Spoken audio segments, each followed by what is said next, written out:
Hi, everybody. Welcome to Impossible Coin. It is I, Tegan Somerset, and you know what that means. If I'm doing the intro, Brian is not here this week. So instead, I'm joined by the man, the myth, the legend, Rocky Hardy. Brian's out, post Ludes! Yeah! Well, actually, Brian's out. We're going to talk about anime for a little bit. Yeah. Actually. He cannot control us. Oh, God. Tegan and I'm behind on anime. I am very behind on anime.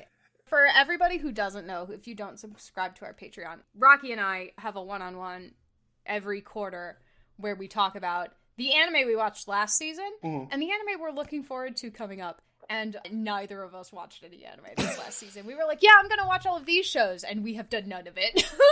Oh, my God. There is one anime thing that I've done. Yeah. I have introduced a friend to Haikyuu. Oh, okay, good. I have a friend. His name's Josh. Oh, wait. He's one of our patrons. Oh. Yeah, Joshua. Hey, Josh. He works in a high school. And he also runs a, student club that's an esports club. Oh. And for the most part, he has them play, League of Legends. And so, Right. You know, you get, some of the kids that are good at League of Legends and some kids who have never played, video games before and have them play this, team experience. High school sports or whatever. Yeah. It's not part of, say, the East Texas, network where they have, teams and, funding and, scouts and looking at them and shit like that. Mm-hmm. It's very much a club activity. They do an invitational. I think they do one on Memorial Day and another one in the spring where they do a small kind of micro tournament with some of the other schools that are in the district in the city. And he is in the middle of a rebrand of the program. Oh, okay. Yeah. He wants to focus more on a holistic kind of health conscious wellness approach. So, in addition to, playing, this team game for, students to compete or whatever, he also wants to have them, start, working out a little bit. Oh, okay. Physical health leads to better mental health, leads to better gameplay. Yeah. I gotcha. Yeah. A holistic approach. How all gamers should view their bodies. Honestly. Stares in the camera like I'm at the office. I've definitely done the time where, I sit there for, 4 hours at a time, unmoving. And, it's fun. I do enjoy myself, but, I pay for it later. And, getting the kids to stretch is a thing that he's, having them do a bit more immediately. He's going to start getting them into, some light cardio.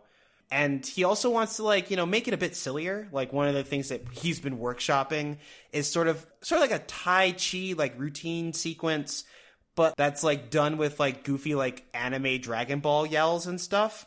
Oh, okay. What it's designed to do is to, get the kids, more in tune with their bodies overall, but also to, have them be better at, mitigating stress. Because that's a big thing that affects them, in League of Legends specifically, but also just, in school. They have these kinds of problems or, snafus because, they're met with a stressor and they don't have the tools to deal with it. Mm-hmm. And so, he's trying to create, a situation, at least for these kids, for them to be more in tune with their bodies so it can be a tool to their benefit instead of, a flesh sack that they have to fight against. Mm-hmm.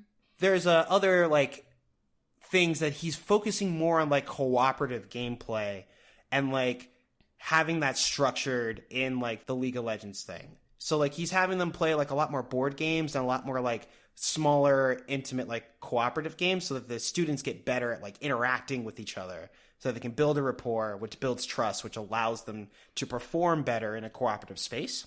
Right, better at that, team communication. Right. I gotcha. And so one of the things that came to mind when I was talking to him about it was Haikyuu. So we talked a little bit about some of the things that go on in the show, because it is about, while it is a sports anime, it is largely focused on, building a team and becoming, a cooperative group. Mm-hmm. Becoming entwined in your teammates' lives and stuff like that. Yeah, and how everyone's growth is different and doesn't look the same because everyone needs to grow in different ways to be a better team member. Right. I gotcha. Yeah, and so we watched the first 3-4 episodes together, and we're planning to continue watching stuff, and he's been watching a bit on his own. And so that's most of the anime that I've done. I haven't been watching One Piece or My Hero or any of the new stuff that I wanted to dig into. But I definitely did that. here's the real question. Did you watch Odd Taxi? I have not. Because I'll tell you what, I binged Odd Taxi again. That's what I did. Rewatched 13 episodes of Odd Taxi instead of watching anything new. For sure. Fuck. Man. Maybe I should watch Odd Taxi. Please watch Odd Taxi. I want Brian to watch Odd Taxi. You know who needs to watch Odd Taxi? Brian needs to watch Odd Taxi. And he doesn't need to watch Odd Taxi in the way that he needs to watch Haikyuu, because Haikyuu's just a good anime. Like, Odd Taxi is specifically designed in such a way and written in such a way that I think Brian would love exploring its different mysteries and, like, figuring it out as the show goes on. For sure. I just had a thought. I just realized something. If you haven't watched anime, and I haven't watched anime, it means our next Patreon exclusive anime episode is going to be Brian deep diving into Beastar Season 2. Yeah, it really is. I haven't even watched Beastar Season 2. Whoops. I need to get on that. I mean, on the plus side, like, you and I are both, spoiler alert, Rocky and I aren't going to be here next week. We have work-related activities going on, so it's going to be Brian and an as-yet unnamed guest, so that'll be fun. Oh, fuck. That reminds me. I need to find out if this gaming bistro that we're going to has a DDR machine. The gaming bistro? Excuse me? There's a place that we're going to called Corky's Gaming Bistro. Is it like upscale gaming food? Is that how that works? It's very much like a hometown Dave & Buster's. Okay. But this place, in addition to having just video games, it has axe throwing, it has an escape room, and it says a classic arcade. I'm just looking at this list real quick. They say they have Asteroids, 1942, Berserk, Centipede, Defender, Dig Dug. Dig Dug! I will get down with some fucking Dig Dug, bro. Mortal Kombat, Joust, Donkey Kong, Millipede, Pac-Man, Teenage Mutant Ninja Turtles, Manpage, Tempest, Tron. So it's all classic stuff. No DDR. But that's okay. It's gonna be great. Oh, man. It's fucking next week. See, Rocky gets to do a fun work thing, and I get to do a work thing. Well, okay, so, I mean... Rocky's gonna be playing video games as part of a team-building activity, and I have to get up at 4 a.m. and file reports. Oh, man. Our work environments are not the same. No, not right now. So this is a quarterly thing, but it's also a big quarterly thing, because it's not only an anniversary for, like, the business itself, like, it's the 15th anniversary, so they're doing, like, a whole quinceañera thing. Oh, okay. Fun thing, on Friday, because it was the first, which was actually, like, the boss's, like, anniversary when they started the business, and so they bought us breakfast, we had burritos, they bought us lunch, which was, like, barbecue from a place in town, and they had us wear these little, like, tiaras, but I don't know if you remember this, Tegan, but I'm, like, basically bald. I run a skin fade nowadays. Right. I have seen you on Twitch. That's I know true. What your face looks like now. You're right. That's fair. So yeah, I have a skin fade, but like they had a tiara that was like a comb tiara that like sticks in your hair. And so like I just spent the day like balancing that on my head. I actually have pretty good balance. I only dropped it once in an 8-hour shift. So shout outs to me. There were definitely like people like watching, like it's like how are you holding that up there? And I'm like, I'm keeping my neck straight. Like that's all it really is. And I'm just kind of sitting around, I'm eating food, taking calls, you know, doing my work or whatever. And so like the end of quarter thing is going to be the end of quarter meeting, but also an extension of like the 15th year celebration, which is why we're going out of town and we're going to have our meeting out there. And so like I'm leaving like that Friday and like we're not even having a half day that day actually. Like we're supposed to like be on a plane like at 12, so we have to leave at 11.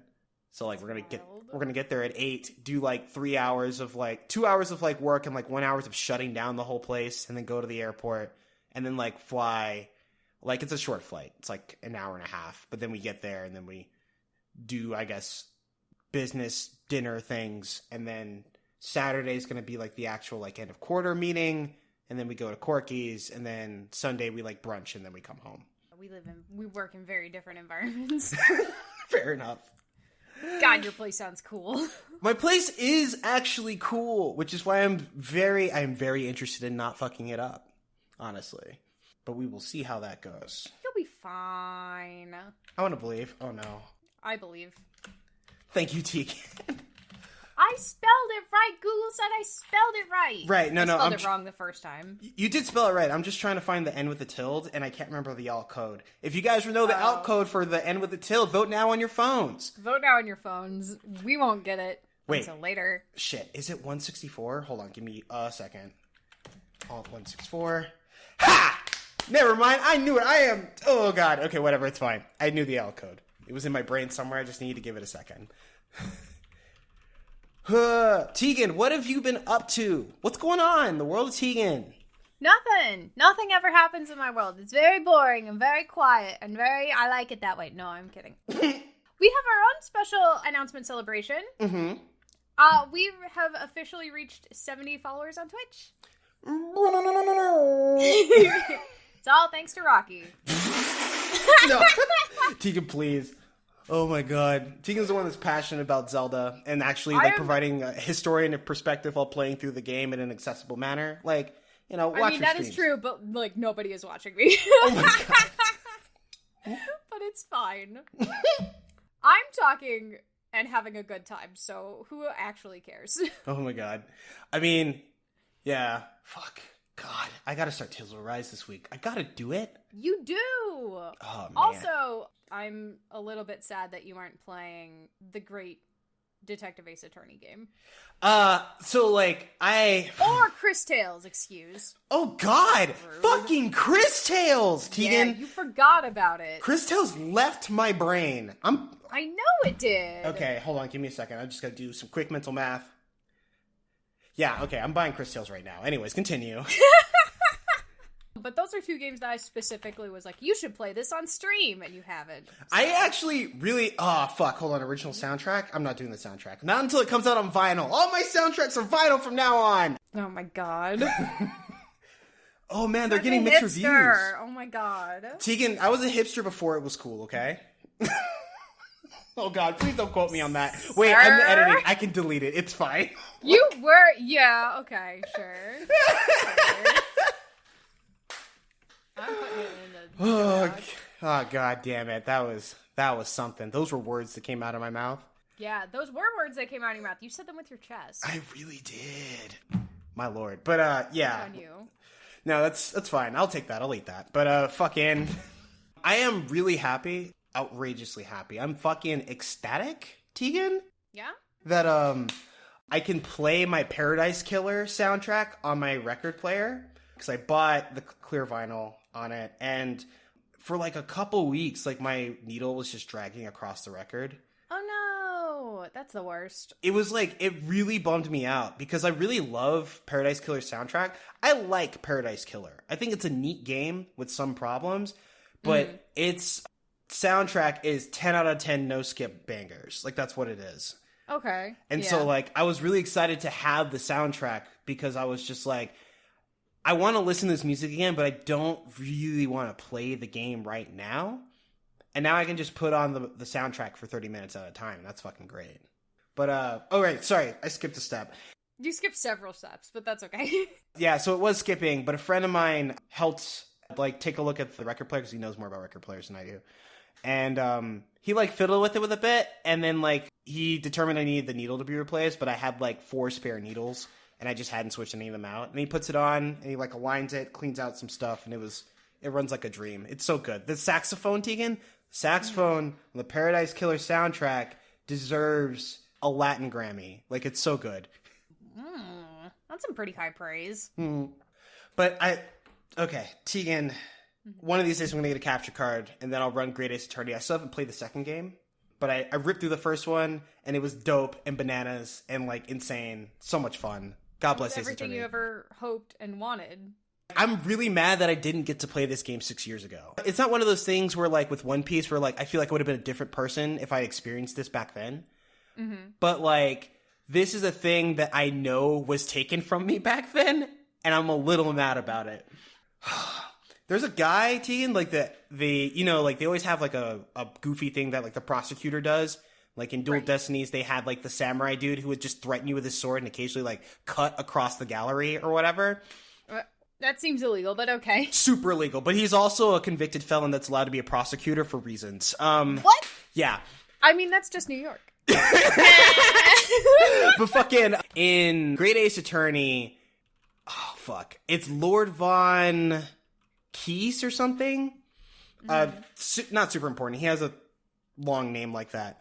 But he has a thing where, like, he gets increasingly mad. So the first thing that he'll do when he starts to get upset is that he'll open his bottle of, like, vintage wine and then pour it into his goblet and, like, swirl it around a bit. Dramatic. Okay. And then when he gets a little angrier because you're dragging out the case and you're revealing things that he did not consider, he will lift his leg, like, in an axe kick and then slam it on, like, his, like, bar or whatever and just, like, stand there kind of in, like, you know, just, like, resting his boot on, like, the stand. Right. And then he'll get madder and he'll throw his goblet, which is basically full of wine, into a candelabra behind him, and it'll just like explode into glass and burn away. And he, like, Tegan, I think there was one case where he literally threw the goblet into the candelabra 5 different times. Oh my God. And it's just like, we're not going to do anything about that. We're just going to let him keep doing that. Let him do that. Yeah. That's just legal now, I guess. He has enough money that's just illegal now. Dude, he's the most banana shit. And he's coming back in the second game. I know he is. But, like, this guy, this fucking guy, Lord Von something. Lord Von... They're letting him continue practice law. Oh, the best part is that he doesn't actually take every case. Baron Von Zeeks, excuse me. It's Baron Von Zeeks. That is a fucking name. Okay. Yeah. He doesn't take every case. Apparently, like, historically, he's only taken cases against, like, the most vile of criminals where they're super guilty and he's just there to punish them. He gets off on it. Like, they don't say that, but they say that, you know? Right. They don't say that, but it is heavily implied. Right. And then, he shows up. He's also been on hiatus for like 5 years or whatever. And then your first case as a defense attorney in London, he challenges you. It's like some philanthropist that's being accused of murder, which he definitely fucking did. And he somehow made it so that he could tamper with evidence while we're in the courtroom. Like, at one point... That's definitely illegal. It's Hang on. so super legal. I know about some law things. I've watched propaganda before. Like, that seems illegal. Oh, no, it's super legal. And, like, he ultimately gets acquitted because of the tampered evidence. But it's fine, Tegan. You want to know why? Why? It's because he gets immolated after the case ends. What? Yeah, okay. I let me just... He's immolated? Yes. That's not legal. No, super not legal. But, you know, they didn't find out who it was until the final case, and then I got him. And then I got everyone, Tegan. But, like... Well, actually, no, that's not true. That one woman that definitely killed Dr. Watson in the very first case in the game, I have not got her. But she's escaped to some other country, and, like, extradition laws won't let us pull her back, or whatever. But she's going to come back to London someday, and I'm going to be here. I'm going to be waiting. Fucking. Oh my goodness, that's wild. Yeah. What the hell? I love fucking Ace Attorney. Oh my god. Oh my god. They won the case, and then he wanted to go see, like, the carriage because they brought the crime scene to the courtroom. Apparently, Baron Von Zeeks arranged to have the carriage where the murder took place brought into the courtroom, and then it was here. Right, he knows a guy or something, I'm sure. Yeah, and then there was a section where suddenly the whole courtroom gets covered in smoke, and we have a new witness to interrogate that's brought on the stand, and apparently the crime scene's different now because they changed it while we were in the room. Like, what the fuck? Man, if I were a lawyer in the Ace Attorney series, I think I would go absolutely mad. Oh, man. I mean, be like, there's no way any of this is legal. And they'd be like, well, we don't know what isn't legal anymore. And it's like, that's not how the law works. I really like one of the things that they play with specifically in Great Ace Attorney, because, like, they do jury trials, but they're doing it in Victorian London when, like, jury trials were new, right? Like, they were... Right. They were a novelty. So, like, they do a lot of wacky shit. Like, I mean, I've told you how we pull, like, witnesses off the stand. There is one guy who's dead-ass a Russian criminal that's escaped to London somehow, because I saw him in the papers, and he's just on the stand in the last case for some reason. And no funny business. Like, he's just here to do his duty and be a juror, I guess. But, like, God. why is it him? Also, he's not a citizen of the country. Yeah. So... Right? They just pulled him off the street. And he's just, oh, God. Oh, man, it's so dumb. Okay. Oh, man. Tegan, tell me what's going on with Genshin. I got the codes that you sent me. They've already been redeemed. Yay! I'm glad you got the codes I sent you, because they expire at the end of the day. Classic. So, y'all, if you didn't get your codes on Sunday, then rip you. No codes for you. Yeah, GG's. Right now, the Moon Chase Festival is going on. Okay. The Moon Chase Festival is Liyue's autumn festival, which absolutely coincides with the actual autumn festival that's happening in China right now. Mm-hmm. And basically, it's a big excuse for MiHoYo to stick a bunch of limited time chests in Liyue that you can then go open. They're all like the supreme chest or the special like precious chest or whatever. So each one you open gets like 10 primo gems. Oh, all right, Jesus. Yeah, they're doing their best to kind of stock us up for a little bit. Mm-hmm. Part of me says it's so that more people will pull for Kokomi, because a lot of people, I guess, were really disappointed in her kit. Which, like, fine. Like, they designed her to be basically a healer, like, no excuses, no refunds, no exchanges, because she cannot crit. Like, it is impossible for her to crit. She has a negative 200 crit percent. Okay. Like, do not try, it will not work. Right. Sort of vibe. You can't build her, you can't give her enough percent crit to get out of that negative 200% crit. So it's like one of those things like, yeah, this character's not going to do damage. No, she is going to do damage. Okay. She just will not crit. Because you can still build up, like, her attack percent and stuff. Okay. She just doesn't crit. She's a healer. Mm-hmm. So, like, they want her to be a healer. But also, to the Spiral Abyss, they've added corruption damage, which is something that Kokomi can mitigate. Okay. Yeah. Yeah. Uh-huh. Is that going to make Kokomi, like, required? I wonder? It doesn't make her required, but if you want an easier time in the Spiral Abyss, you need Kokomi. So it's an out. Okay. That's yeah, fine. it's an out, essentially. It's whatever. Yeah, it is what it is. They're always going to add stuff that's specific to the new character so that you feel good if you get the new character. You know, you feel like, oh yeah, this is a, like you didn't waste your primo gems, essentially. True. Which I understand, and I think that's a fine idea for MiHoYo to do, But I also understand people not being thrilled with the anniversary awards. Like, one of the things that they did is, in today's stream thing, they showed the live orchestra performance, which was very good. It was very cool. They did, like, a bunch of character themes. They did, like, different songs from, like, around Liyue and Mondstadt and Inazuma and all of that stuff. But as part of, like, the anniversary awards that were shit initially, when they initially announced them, what they did was they gave away the glider that was gonna come out today when the orchestra was performing. And originally you were gonna have to pay, like, $30 to get the glider and, like, some other stuff. But they just decided to give it to everybody for free. Okay. All right. It's pretty. It's got, like, music notes and stuff on it, like a piano bass. It's nice, but, like, it wouldn't have been worth $30 anyway, so, like, good on them for realizing it, but a lot of people are still upset because the anniversary awards don't stack up to, like, what other gacha games give as far as anniversary awards. I think that part of that is because MiHoYo is a China-based game company based in China, and so there are, like, stricter rules on what they can and can't give out compared to, like, other gacha games that are based in companies in Japan and that sort, or Korea and that kind of thing. But I don't know enough to say that for sure.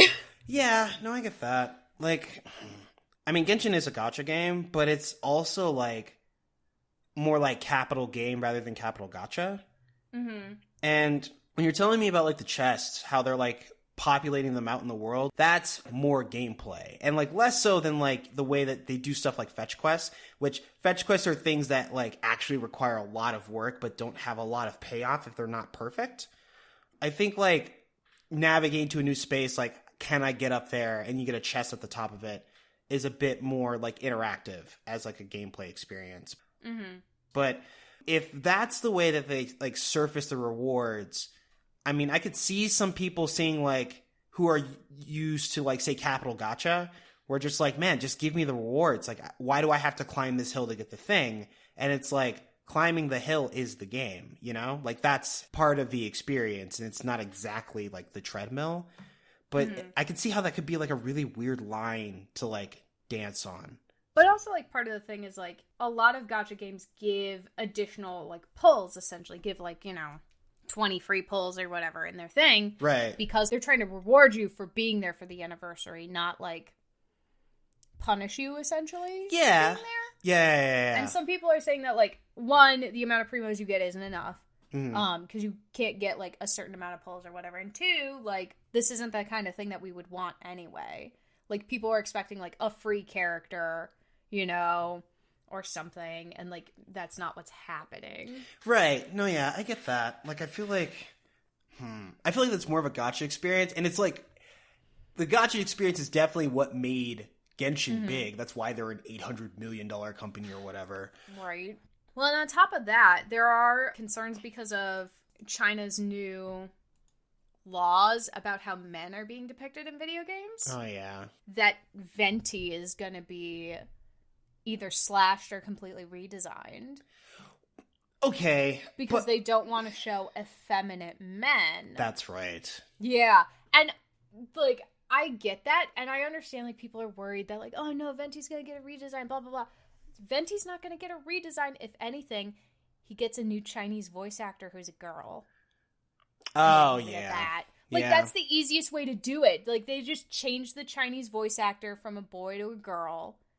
And then, Venti's a girl character, because China doesn't even have, like, male-female pronouns necessarily. That's why there's a lot of, like, translation error when you get to English specifically. Like, that's all they'd have to do. Stop sweating it, people. Jesus. Yeah. So just a girl in the Chinese dub and a boy in all the other dubs. Doesn't matter. Yeah, I think it is likely as simple as that. I am a little concerned about how that's all going to play out, but, like, there isn't a lot of information. There's apparently a memo that's being circulated. Or not circulated, but that's been seen by a, like, news organization that's, like, talking about it. And, yeah, it was, like, no effeminate men, but it was very much about how video games are, one, a new medium, which, doesn't really feel that true. I guess, like, in terms of, like, relativity to other forms of media, fine. But that it needs to be used to guide the culture in a particular way. And, like, that's the thing. Like, it's, like, it seems like, I hate this. I'm going to eat something for this, but that's fine. But it feels like China, or, like, the governing bodies in China are interested in using video games as another propaganda tool and, like, controlling the messages that video games are sending, especially to youth, about what the world is and can be. Yeah, I think that's a similar vibe, and I know specifically the thing that they're mostly, it seems like they're trying to counteract is specifically how men are viewed in the pop world. With, like, the rise of J-pop and K-pop in the Chinese market, like, a lot of those boys wear makeup and are very pretty, but not very much, like, they don't match, like, the Chinese idea of, like, a strong man. Right. Yeah. And China has, and has had for a while, a population problem where they got lots of dudes, not a lot of girls.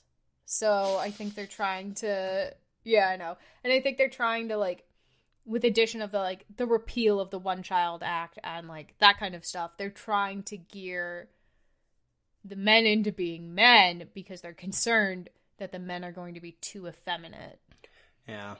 Which is a dumb thing to be worried about, whatever, like... I saw a terrible tweet this week that I think could be a fun idea to, like, deal with that kind of situation. Okay.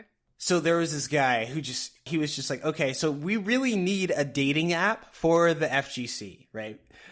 For the fighting game community. And I already have a plan for how we're going to end up with the 100-to-1 ratio boys to girls on the app. What we'll do is that every time multiple people are like matching with a girl, a bracket will form and you have to play through a tournament, and grand finals gets a chance to like date the girl. And like, it's an awful idea, like for a billion reasons, but I think it would be really fun to watch. And maybe we can run some sort of pilot program. I don't know if we can talk China into it, but that would bring me a lot of joy personally. I think it'd be funny. At least. I love the idea of just like an organic bracket just showing up because you're matching with some girl in a dating sims. Like, oh, by the way, your match in Tekken against Pussy Slayer 69420 is starting in 5 minutes. Log in or you lose your match. It's like, all right. Oh my god. Fine. Like, ridiculous. Oh man. And then you'd have like a whole different like segment of people who are just like matching with popular girls just so they can get into bigger brackets. Like they're just like, I don't even care. Oh my god. About dating this girl. Like she's probably not gonna like me anyways, but I heard Sonic Fox was in this bracket, so I'm gonna give it a shot. You know? Like shit like that. I'll give it a shot. Just like if he's interested, like it's gotta be a good fight. Ridiculous. Oh my god. Anyway. Oh god. Okay, but Tegan, I need to know what's going on in Spiritfarer right now. I'm not even done with the Genshin update. Oh yeah, okay, my bad. I will contain myself. I'll contain myself. One thing at a time. First, we gotta talk about Toma. Okay, Toma, let's do it. Toma's the new character who's coming in the 2.2 update for Genshin. Surprising no one, we already knew. He's gonna be a 4-star Pyro Polearm, which we also already knew. He's not coming until the second banner in the 2.2 update, though. Okay. The first banner is going to be another Tartaglia rerun. Damn, it's like Child just like not popular enough? Like what's going on? Child is very, very popular, excuse you. I think it's a way for us to get more Fatui storylines specifically. Now that, if you haven't, spoiler alert, if you haven't played the main storyline for Genshin Impact right now, the Tsaritsa dies in the story. She gets absolutely toasted by Raiden Shogun. So now, that's one of the Fatui Harbingers down. There's got to be like an order shift, right? And so I think we're going to be seeing that in the story that's going to come with Child specifically. And then the second half of the update that's going to be featured across Halloween and Dios de los Muertos is going to be Hu Tao. Hu Tao's rerunning. Okay. Yeah, which makes sense. That makes sense. And Toma will be on her banner. Fucking Hu Tao. Let's go. Yeah. And then they announced the new events. The first one is going to be called Tuned to the World Sounds. It's a Kazuha-based event, and we are going to get a new instrument that looks kind of like a hurdy-gurdy and kind of like a shamisen. Okay. It's interesting, and it's going to be another rhythmic game, similar to the Ballad of Breeze event that happened during the Windbloom Festival. Okay. Then we're going to get another event called Shadow of the Ancients, where we will have to survey 6 different areas to activate a new gadget called a Persina's Spike. Mm-hmm. You know, and so we'll be following that along. Another way to get Primo Gems. You know, all these events have Primo Gems. It's fine. And then the final, like, the final, like, non-dungeon event they announced. Okay. Is the Dreams of Bloom, which is going to be a planting event. It's going to be like essentially a flower festival. Okay. Where you're going to be planting, growing, gifting, and arranging the flowers. You'll also be able to present the flowers as gifts to friends or other players, which will be interesting. It feels kind of like the Zhao lanterns. Okay. But more Ikebana based, if that makes sense. Man, I do like flower arranging. Yeah. It'll be neat. I don't know if it'll be like something that you can hardcore grind out like in one day though. Okay. So that's probably one that you're going to have to log in for like a decent chunk of the event period to do. Mm-hmm. They also announced like a new, it's not a dungeon, it's a dungeon event, I want to say. Okay. It's going to be a combat event called Labyrinth Warriors, which is going to be similar to the Legends of the Vagabond Sword event that happened previously. Okay. We're going to meet some new enemies that are dogs. Like, there's a Geodog and a Electro Dog that are going to be running around. They're like elemental rock monsters. They look neat. I don't know. So I probably won't be able to pet them.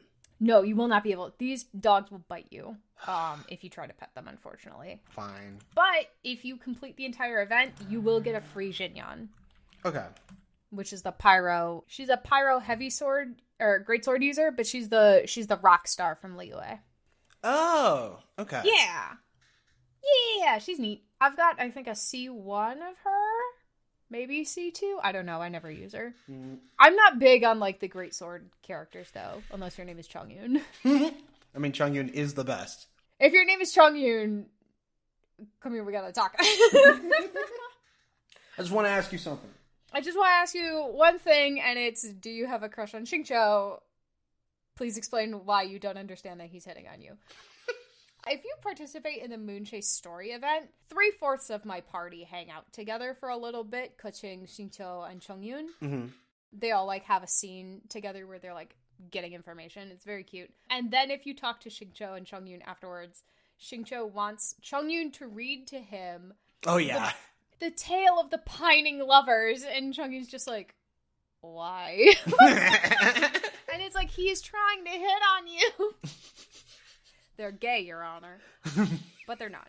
Then they announced we're getting new hangout events, so if you've completed all your hangout events, here's more that are more ways for you to get free Primogem. We're getting a hangout event for Sayu and Toma, which is gonna be fun. Mm-hmm. They showed us the new weapons, which all have like a space theme. Okay. They all look very, very pretty. When they're enhanced, they get the, like, patterning on them turns to, like, constellations. Hell yeah. Kind of similar to how Dainsleif and Paimon's, like, cloaks look. Hell yeah. It's very cool. Very excited about that. I never pull on the weapons banner, and I'm probably going to be pulling on the weapons banner. They're adding a new Serena Teapot realm layout for everybody, which is going to be Inazuma themed, and, like, obviously, that means we're going to get new stuff that we can build that's themed for Inazuma. They've announced another area that they're adding to Inazuma called Tsurumi Island, which is similar to Wubong Hill in Liyue, that, like, it's covered in fog and trees and spooky stuff happens to it. So that'll be there. And Aloy is coming for PC users who didn't log in with the PS4. Oh, fuck. I thought that she was already there. No, she's coming in 2.2. Okay. 2.1 for PS4 users, 2.2 for PC users. So make sure you log in and claim your free Aloy character. She's just supposed to show up in your inbox. And that is the end of the 2.2 live stream, essentially. Then they showed us, like, this started at 6 a.m. my time. Oof. But, like, the video is available on YouTube if you're interested. And because they don't save anything to their Twitch channel, which is really frustrating. And then after the presentation finished, they showed us the concert, the orchestral concert for Genshin Impact for their celebration. And it was very cool. And also, apparently, there's a rumor that Ningguang and Keqing are going to get a special skin. Okay. But that's just a rumor. They didn't announce anything specific. Oh, okay. I hope they keep it where that, like, one character, like the 4-star character, is a skin that you can just get in the game, and then the 5-star character is the one you have to pay for. That makes sense to me. Like, that tracks, you know? I'm gonna end up spending money on the Keqing skin. I love her! Tegan, if you want to figure out a way to not spend money on it, I would like to help. I don't know how, but... I want a Keqing skin. I haven't spent... Okay, I bought the Battle Pass once, only after I'd maxed it out completely. Right. Other than that, I haven't spent any money in this game. I've been very good about it. But we do know that I have a problem with costumes. I didn't buy Jean's skin. So as long as it's not, like, ugly, I think I'll be okay. I've been, like, toying with an idea, which I don't like because I feel like it's dangerous, of, like, deciding a spending limit on gacha games. You know, like if I were to play Brave Exvius, I would decide personally I'm only going to spend $30 on it ever.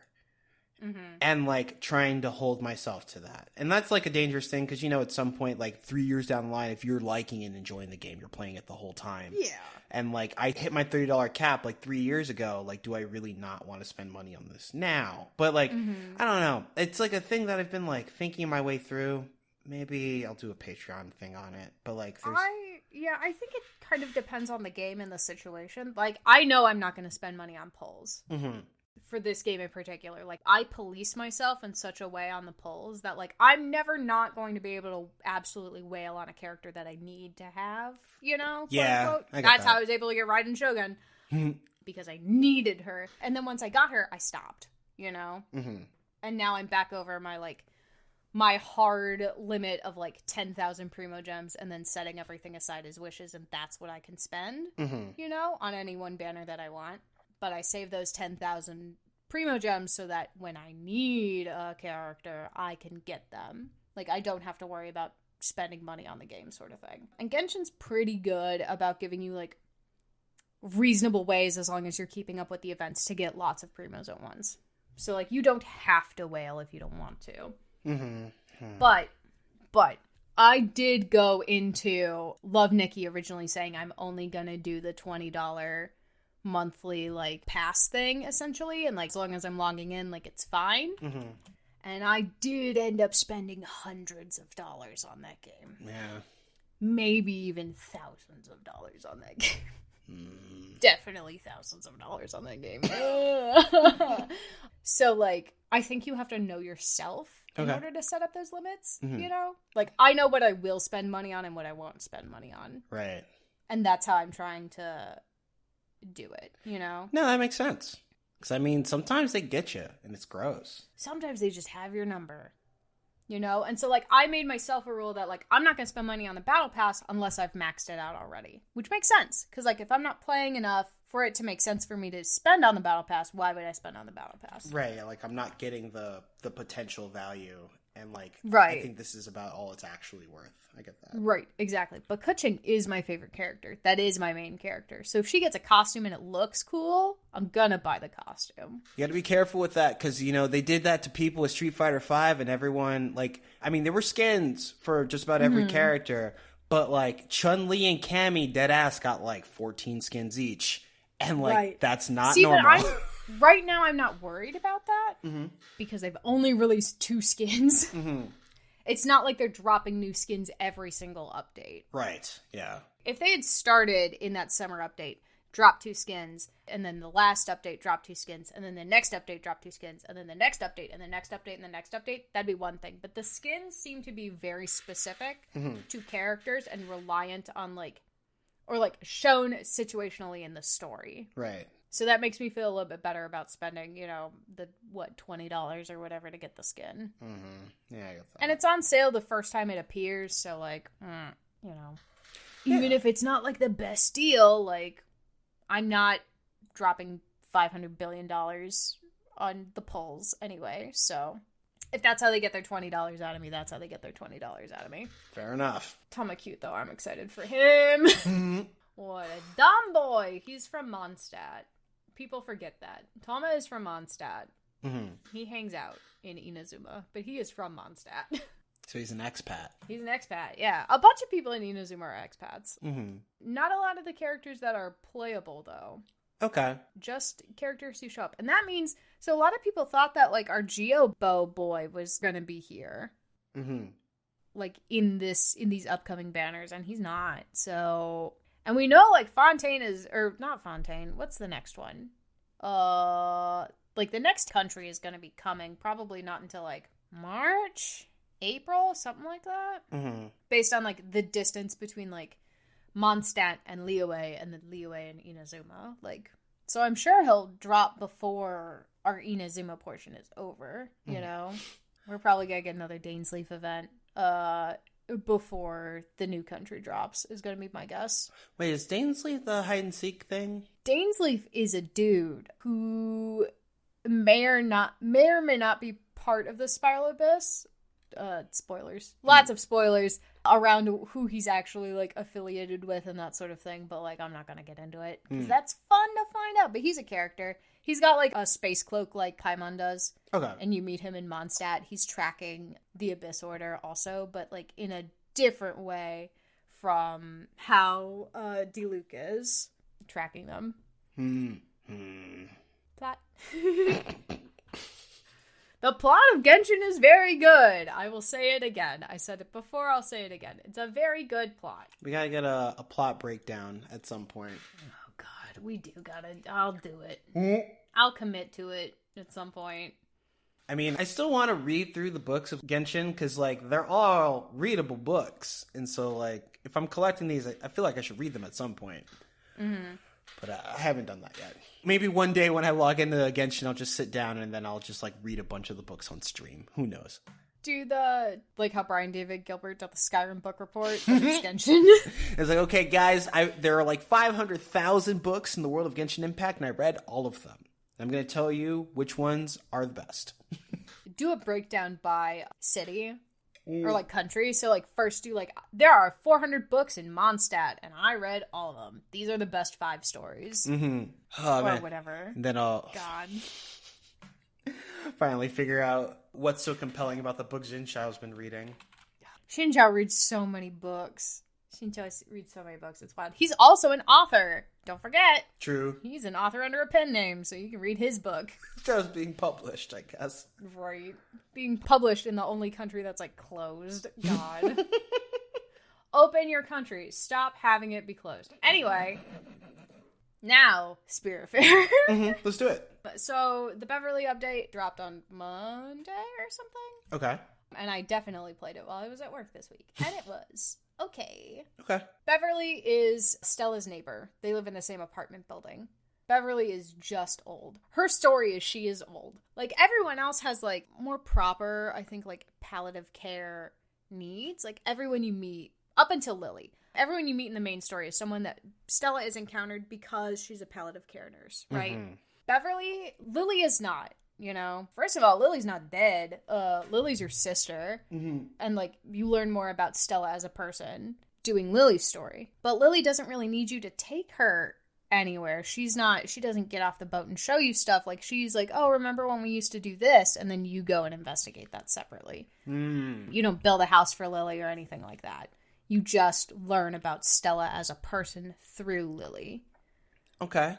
But Beverly is just a neighbor. She is just Stella's neighbor. She just knows Stella because they live next door. She just got old. That's her story. She got regular old, and her memory stops being, like, quite as good, and she starts, like, telling you the same stories all the time. She doesn't have Alzheimer's the way that the, like, porcupine character, or the hedgehog character had. Okay. She just straight up, like, keeps telling you stories and then just goes, like, at some point she just goes, you know what, I'm fucking tired, I'm ready to go. She just plain gets old, and that kind of sucks. But also, I think it's more accurate to how most people eventually age and pass. Is it just kind of happens. Right. It just kind of is their experience. And so in that way, this story isn't so much sad as, like, relieving in that way that, like, they're finally ready. It's finally time sort of thing. They had a good life, you know, that kind of thing. And, like, it makes me not feel bad that, like, sometimes when people die, I'm like, good. I'm glad that they felt like they could, you know? I get that. Yeah, because, like, usually, like, death is a thing. A lot of times when people talk about death, it's sort of like a thing that, like, is pulling the rug from under you. Like, I wish I had more time and stuff. And, like, sometimes you get to a point where, like, this isn't a thing that I want to do anymore.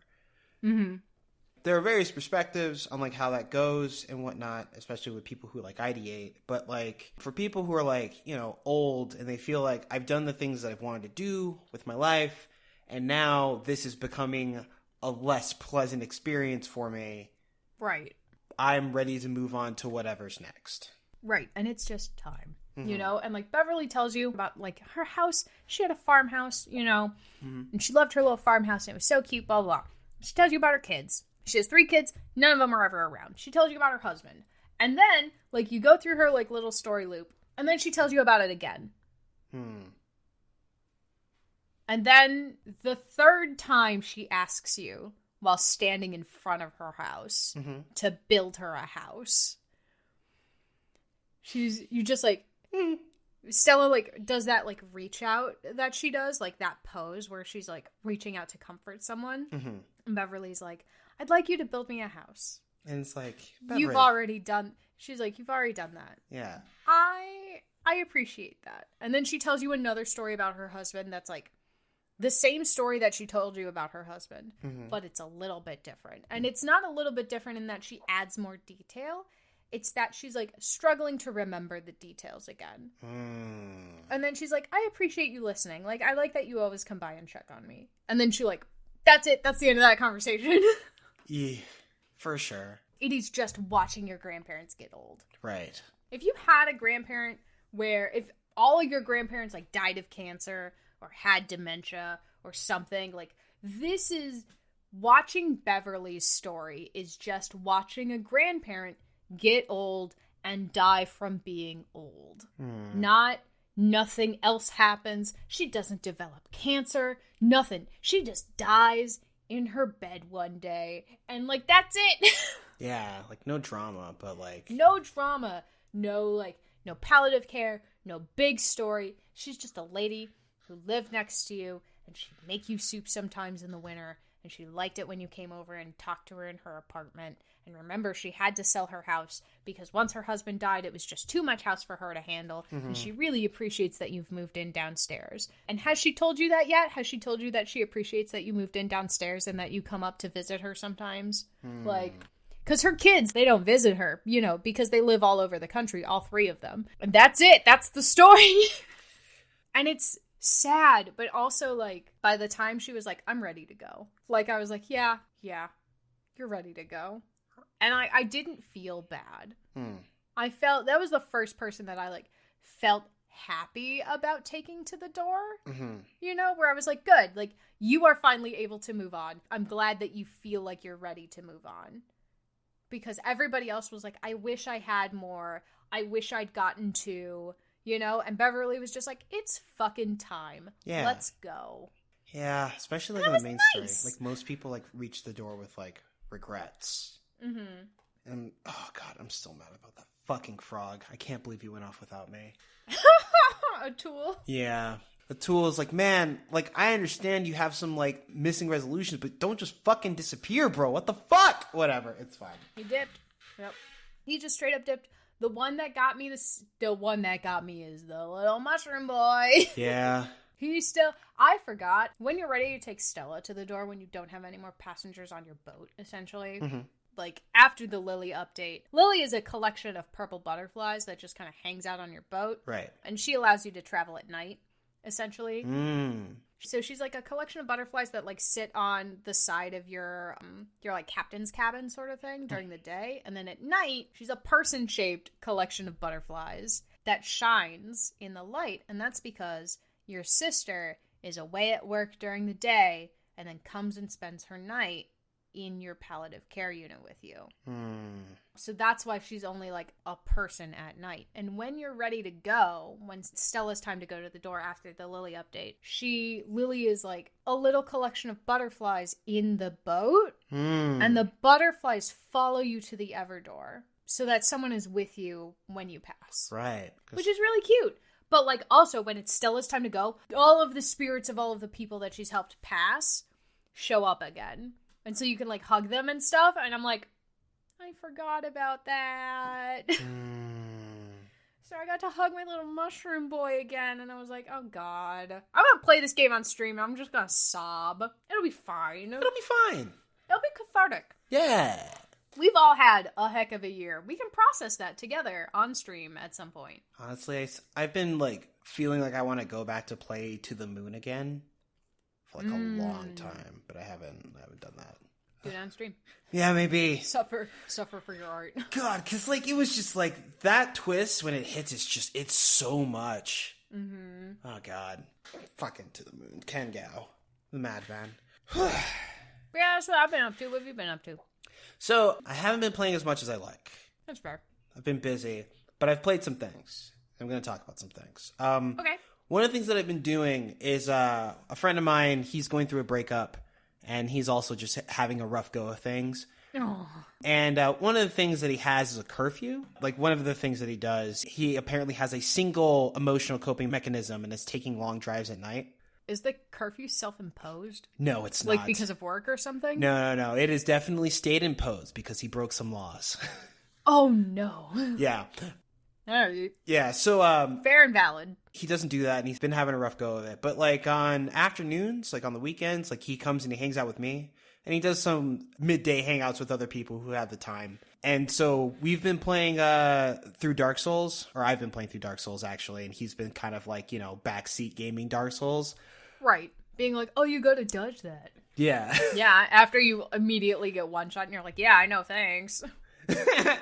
And I finished Dark Souls before. It's a good video game. It's still jank, but it was jank back then. It's jank now. Mm-hmm. I recently started Dark Souls 3. I wasn't going to play Dark Souls 2 because I've seen what they have on offer and I'm not interested. I'm started Dark Souls 3 because that's one that's gotten a lot more praise, especially over the years. There's still people who really love Dark Souls 2, and I'm not saying that Dark Souls 2 is irredeemable because it's not, but there are things that they do to the gameplay experience that I'm not interested in interacting with. Okay. In Dark Souls 3, I started the same way that I did before. I decided to take the thief look because I like the thief look. I spent a considerable amount of time messing around with the Dark Souls 3 sliders to figure out how to make a black person.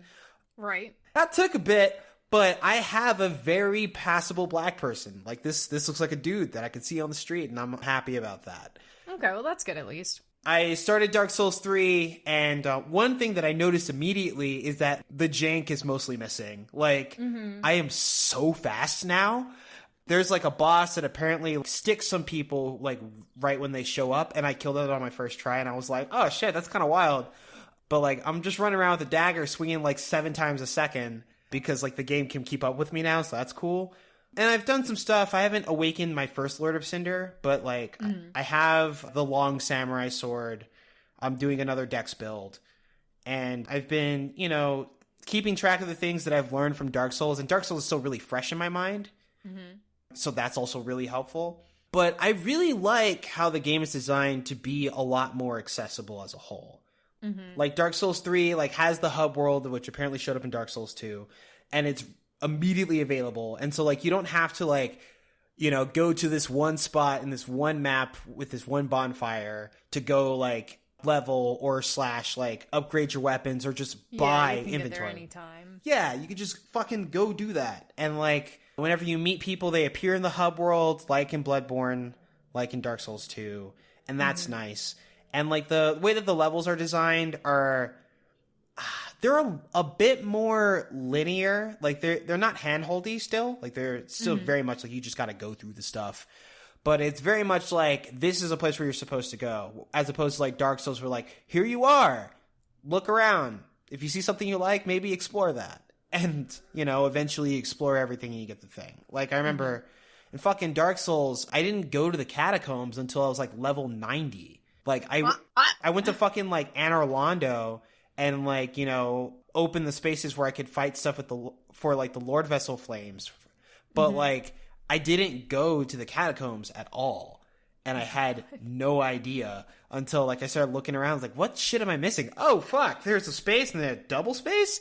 And so, like, I played through the whole game with 10 Estus Flasks. I could have had 20 Estus Flasks, like, 30 levels ago, and I just didn't. Yeah, you really could have. Yeah, and, like, I just didn't know, And, like, I mean, that kind of makes you a better player. I don't want to say that it makes you, like, a superior gamer, but, like, because you have to ration your stuff a little bit better, you're gonna get better at, like, seeing the rhythm of the game. Right, yeah. And, like, I wish someone had told me. I don't know if it would have convinced me to play it earlier, but I wish someone had told me that, like, you can play most of the game ranged in Dark Souls. So, like, eventually, like, when I started, like, you know, re-traversing places, it was just like, wait a second, there's this guy and he's way over here, and I think I can see him from here. I'm just going to shoot at him until he's dead. And, like, I do that a lot more, and it's helpful because I have a dex build. And, like, in Dark Souls 3, there's definitely plenty of instances where, like, I know that this thing is going to ruin me from range if I don't deal with it. And I can, like, fight while it's going on, but why don't I just use some arrows? I have plenty of arrows. It's fine. And I do like how in Dark Souls 3, if I accidentally hit people, they don't immediately aggro on me. That's really nice. And I feel like, okay, so when I played Dark Souls, I played the Prepare to Die edition that I bought like 10 years ago, which is like no longer connected to any server anywhere. And so like now that I'm playing Dark Souls 3 with active servers, I'm getting a very different experience. I'm summoning just random allies. They'll show up. At one point, I summoned an ally and then an invader because I didn't know the difference at the time. Oh, no. And then the invader killed the ally I summoned.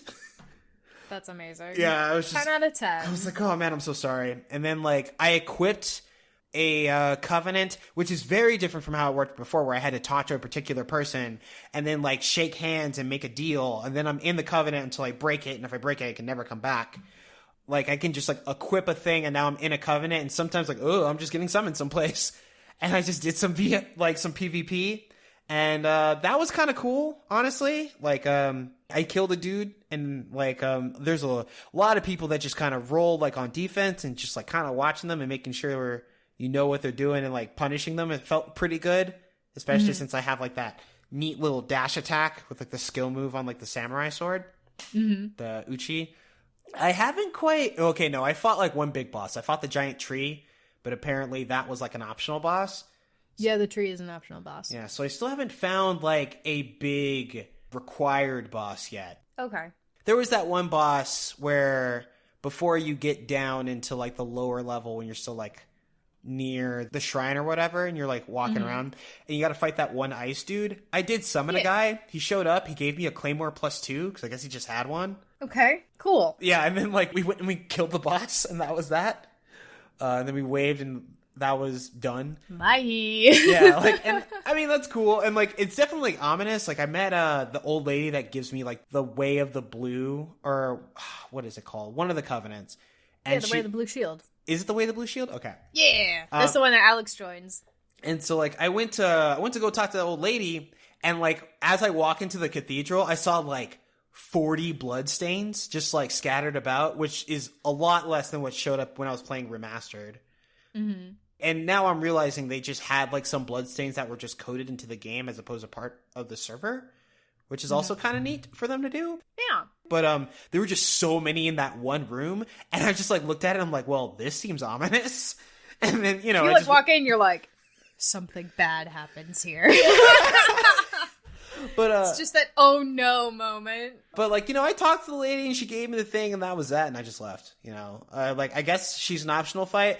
I don't know. And I do like the idea of, like, it's not quite anxiety. It's like, it's just tension.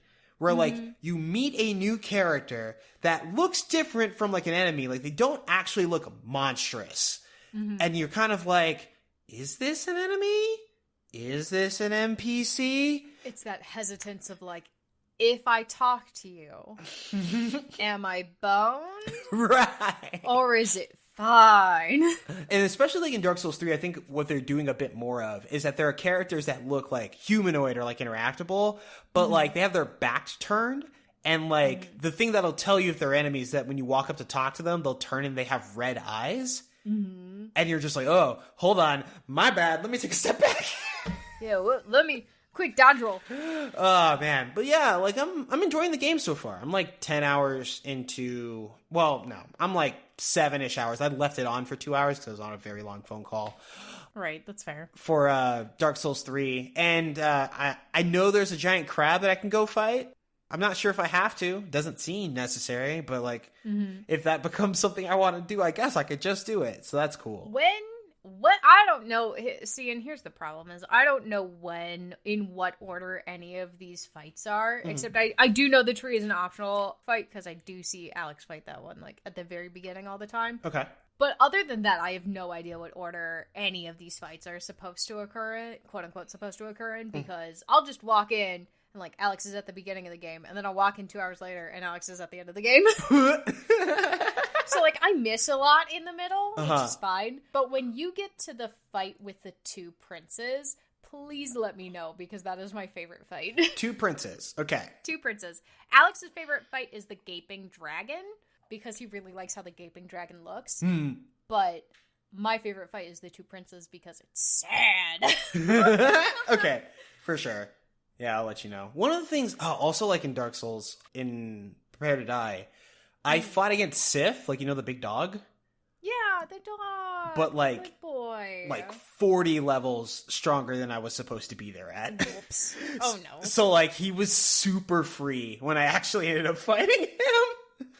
And like, but I could tell it was one of those things, because like, he has patterns that are like kind of tricky, and he was still kind of like hitting me back then. But like, I realized like, this area has kind of been accessible, or I could have come here earlier. And like, if I had showed up earlier, this thing would have definitely kicked my shit in. But like, because I didn't, it was very, very streamlined. So there's that. I think that's kind of neat, but I don't know. I think Dark Souls 3 is very neat, just as a whole. I'm very much vibing with it. I'm having a good time. It is the best Dark Souls. I think now, because you are like actively playing Dark Souls 3, you see why Alex is on like New Game Plus 7 or 8 or 9 or whatever the fuck he's on now. Yeah. It's definitely a fucking vibe. And I see like some design choices that are like different. Like, I feel like there are definitely some choices that are like learned choices that are better. Yeah, like overall, you can see the experience from like their previous games to Dark Souls 3, and Dark Souls 3 looks a lot more like a game FromSoft wants people to play. You know what I mean? Like, yeah, Dark Souls is very much like, play it or don't, we don't care. And then like Dark Souls 2 is like, oh, you're still here? Well, try this. Right. And then Dark Souls 3 is a lot more like, hey, please enjoy this video game. Dark Souls 3, the cover of it has a dude that, like, I understand he's, like, doing a fist, but whenever I see it out of the corner of my eye, I think he's giving you a thumbs up. Like, hey, come play my game. You know? Yeah. It was very funny. That's just what it looks like. It looks like he's like, hey, congratulations, we made it to Dark Souls 3. We know what we're doing now. It's hard and fun and pretty. That's not the only thing you've been playing, though. No. I've been playing Neo The World Ends With You, a bit more of it.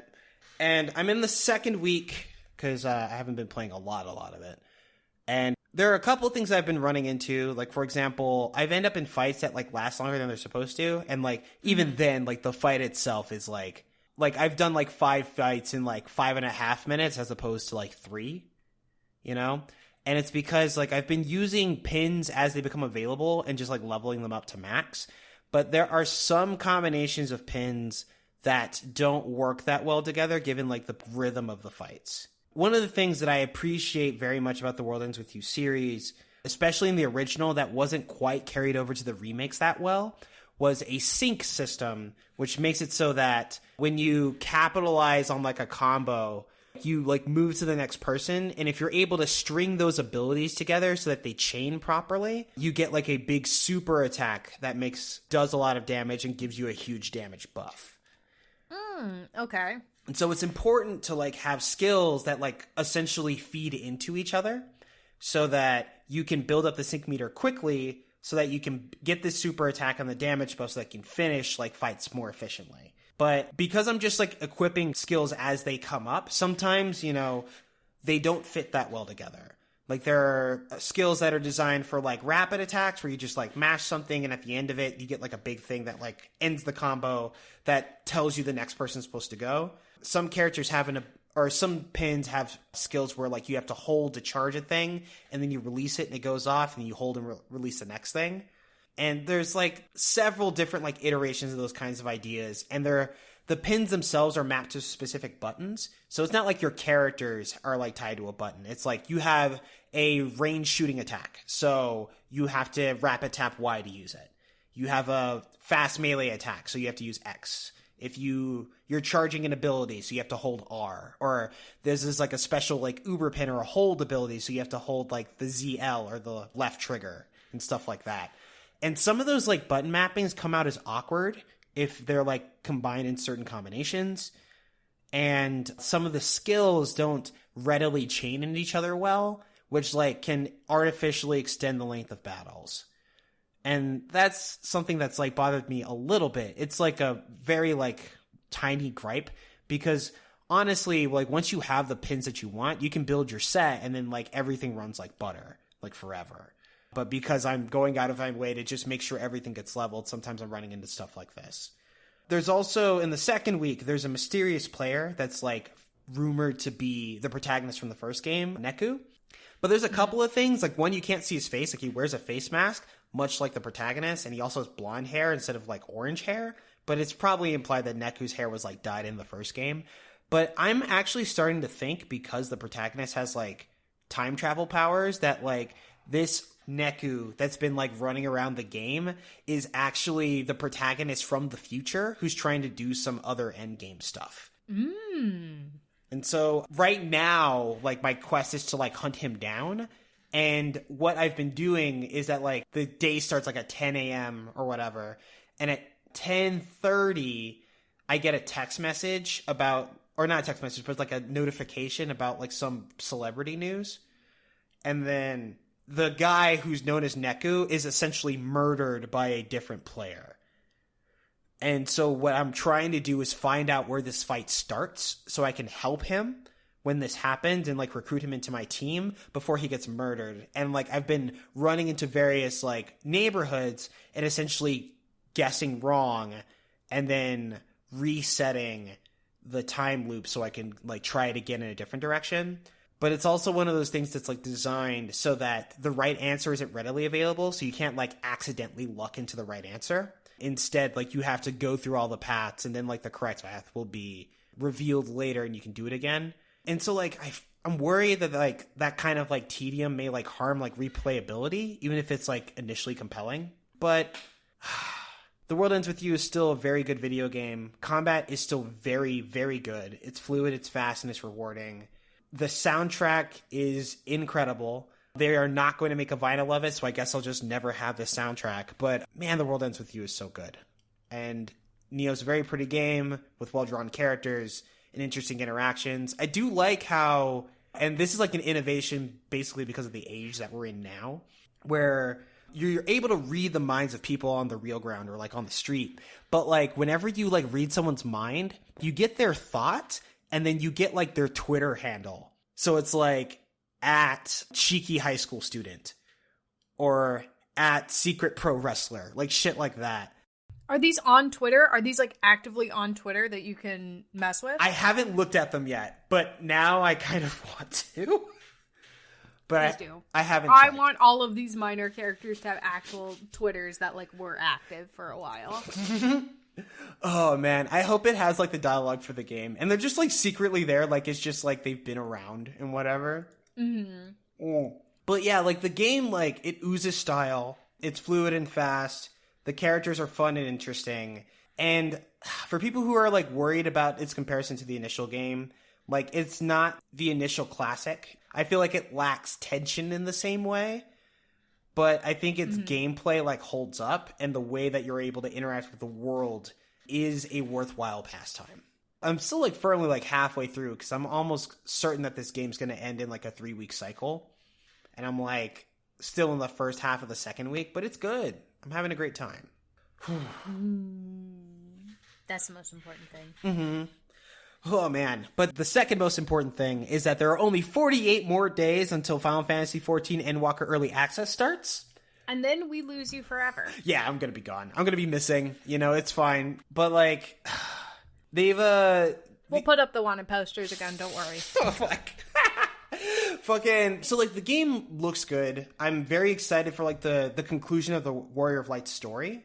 I'm convinced based on the lyrics to the theme that they gave us in the story trailer and various other tiny things that have shown up. He's gonna die, right? No, I think he's gonna do a spirit bomb and then join the live stream. Ooh. Oh no. Right? Will that just delete all your data? Will you not be able to like raid anymore afterwards? I don't know. That's another thing because they didn't That'd say. be sick. They're saying it's not the end of Final Fantasy XIV. And also New Game Plus is already a thing in place. So like if you finish Endwalker and like let's say your save data is like quote unquote gone or whatever, you can start again with New Game Plus and just like do all the same shit. So like the game is still there for you to play. But there's maybe you get like a special like signifier or something that like you completed it. I hope you get like a tattoo. Gives you like a halo or some shit. Ooh, a halo would be cool too. I feel like it's something like moon related because I remember one thing that they did for people who like played like the alpha like 1.0 and like came back for like A Realm Reborn when they did the huge rework. All of those players or their player characters have a special tattoo denoting that they were here in 1.0. Oh, that's cool. Yeah. But yeah, like some of this stuff, like the full trailer for like the thing, which is like 6 minutes long, like it covers like the various expansions as they played. Like it starts like where you're on the moon, which is like where Endwalker is, and then it kind of goes into like a verdant like green area, like A Realm Reborn, and then you jump into like the Dragon Song War, which is a callback to Heaven's Ward, and then you have Xenos and Fandaniel like plotting their thing with like the lunar summons, which is also a callback to Stormblood. And then they have like a moment with Urianger and Thancred in their like Shadowbringer outfit. And you know, my girl Ishtola bringing the noise to fucking Charlian, who decide like even though the world's gonna end, they're just gonna hide out here and try to survive instead of help anyone. But there are like lyrics that are mixed in where it's like on Wings of Hope, you rise up through the night, higher, oh higher, which is like you going to the moon, carrying a song, raise our verse within our hearts that its chorus might ring for all. And I think at some point, whenever you find out the mystery of the moon and whatever the fuck Fandaniel's actually doing, that the protagonist is going to be able to like gather energy from like everyone in not just Eorzea, but like, you know, the world that you're living in of like the 7 like slices or whatever. Right. And like do something to destroy whatever the big thing is. Because one of the things that was recently revealed is that like the goddess Hydaelyn, which is like the source of like the Warrior of Light's power, as well as Zodiark, which is like the dark summon that was designed to like fight against her, aren't actually gods, they're summons. And they work exactly like primals. That like if you gather a certain amount of crystals and bring a certain number of devoted who are praying in their name, they will come to be. And like Hydaelyn doesn't need as many worshippers anymore, but I feel like the end of the Warrior of Light story, it may not be like the end of your character, but the end of like your relationship with Hydaelyn. And what if that means that like you have to fight against Hydaelyn / Zodiark, which is because they use like the one brings shadow, one brings light, two-tone echoes tumbling through time, is like Zodiark and Hydaelyn have been like in this like a conversation since like the worlds have been split up in this way, and like you are going to bring an end to that cycle. Could be interesting, and it may actually also explain the stat squish like afterward. Like if you lose your connection to Hydaelyn, like you just suddenly have so much less power. Jeez. Okay. Yeah, and so I'm really excited to see how this plays out, and especially since like it looks like the way that they're changing like the various like job classes, that your combat's going to be less about fighting like trash fights of like 4 or 5 enemies at a time and then fighting a boss and then rinse, wash, repeat until you finish like the level or the dungeon or whatever. That like we're going to be focused on a lot more open area, large scale encounters, because like everyone's skills have been modified to like accommodate that. Like everyone's getting longer combos. They are getting the ability to use AoE attacks in a way that doesn't interrupt their combos. And there are a lot more like mitigation tools that are like being made available to all healers. and things that they're able to do from range that they normally weren't able to do. And like that tells me that like they're not expecting you to be everywhere at once. And like the game's going to be a lot more movement focused and like crowd control-y, which I'm interested to see how they pull off in this next expansion. I can't wait to see you in like 6 months when you're done with the expansion. I mean, you're gonna come back and you're gonna be like, guys, no! The door's gonna slam open, you know? Oh, God. It was like, I gotta tell you, look, Final Fantasy's fucking insane. You're gonna have the biggest beard and, like, super long hair, super long dreads, and we're just gonna be like, what is up, Rocky? We have missed you. Please tell us all about Final Fantasy. And then, you know, I'll retire to my farm, which I can also play in Final Fantasy 14. Yeah! Oh, God. There's a farm in Genshin. You should farm in Genshin. Oh, God. I probably should farm in Genshin. But, Tegan, there's already another game that's trying to be Final Fantasy 14. What do you mean there's another game that's trying to be Final Fantasy 14? Final Fantasy 14 isn't even dead yet. No, it's not dead, but they've completely aped the Shadowbringers trailer. Like, they play them, like, side by side. It's the exact same storyboarding. Oh, no. Like it's like a hard close-up on the character, and then they put their hand over their face, and they're suddenly overwhelmed with, like, memories of the past. Oh, and then, like, an angelic creature appears above them, and then threatens them, and then they transform into various, like, skill states or whatever. And then they charge back in on the exact timing. They dodge the AoEs. I swear to God, Tegan, it's the same fucking trailer. Oh my God, it is the same fucking trailer. So, like, you know, plagiarism is bad for everyone except if you're 37 Interactive. You know, if you're 37 Interactive, you get a pass. And you can plagiarize all you want, I guess. I don't know. Imitation is the most sincere form of flattery, but plagiarism is illegal, and wow. Tegan, they did the greatsword where, like, he stretches out and then, like, pulls it over his shoulder at the last second. The exact same thing. Yeah, the spear break, the whole thing, the landing, the lance, the angel fighting. Wow, this is literally just shot for shot. Yes, the same fucking thing. Oh no. Oh my God. It's something else. Amazing. I wish I was that confident. It's like, they're not going to find us here, right? Oh, yeah, God. like, it definitely feels like nobody's looking at us. Let's just fucking do it. Wow, could you imagine? Oh, that's so OD. I don't know what I would do with that kind of confidence, but I feel like I would have taken over the world by now. I think this means if we make a video game, we also need to shot for shot recreate the trailer of Final Fantasy 14 Shadowbringers. Like, oh, man. I think that's just something we have to do now. We do it, and we do it for the memes specifically. There is one thing that they didn't take from the Shadowbringers trailer.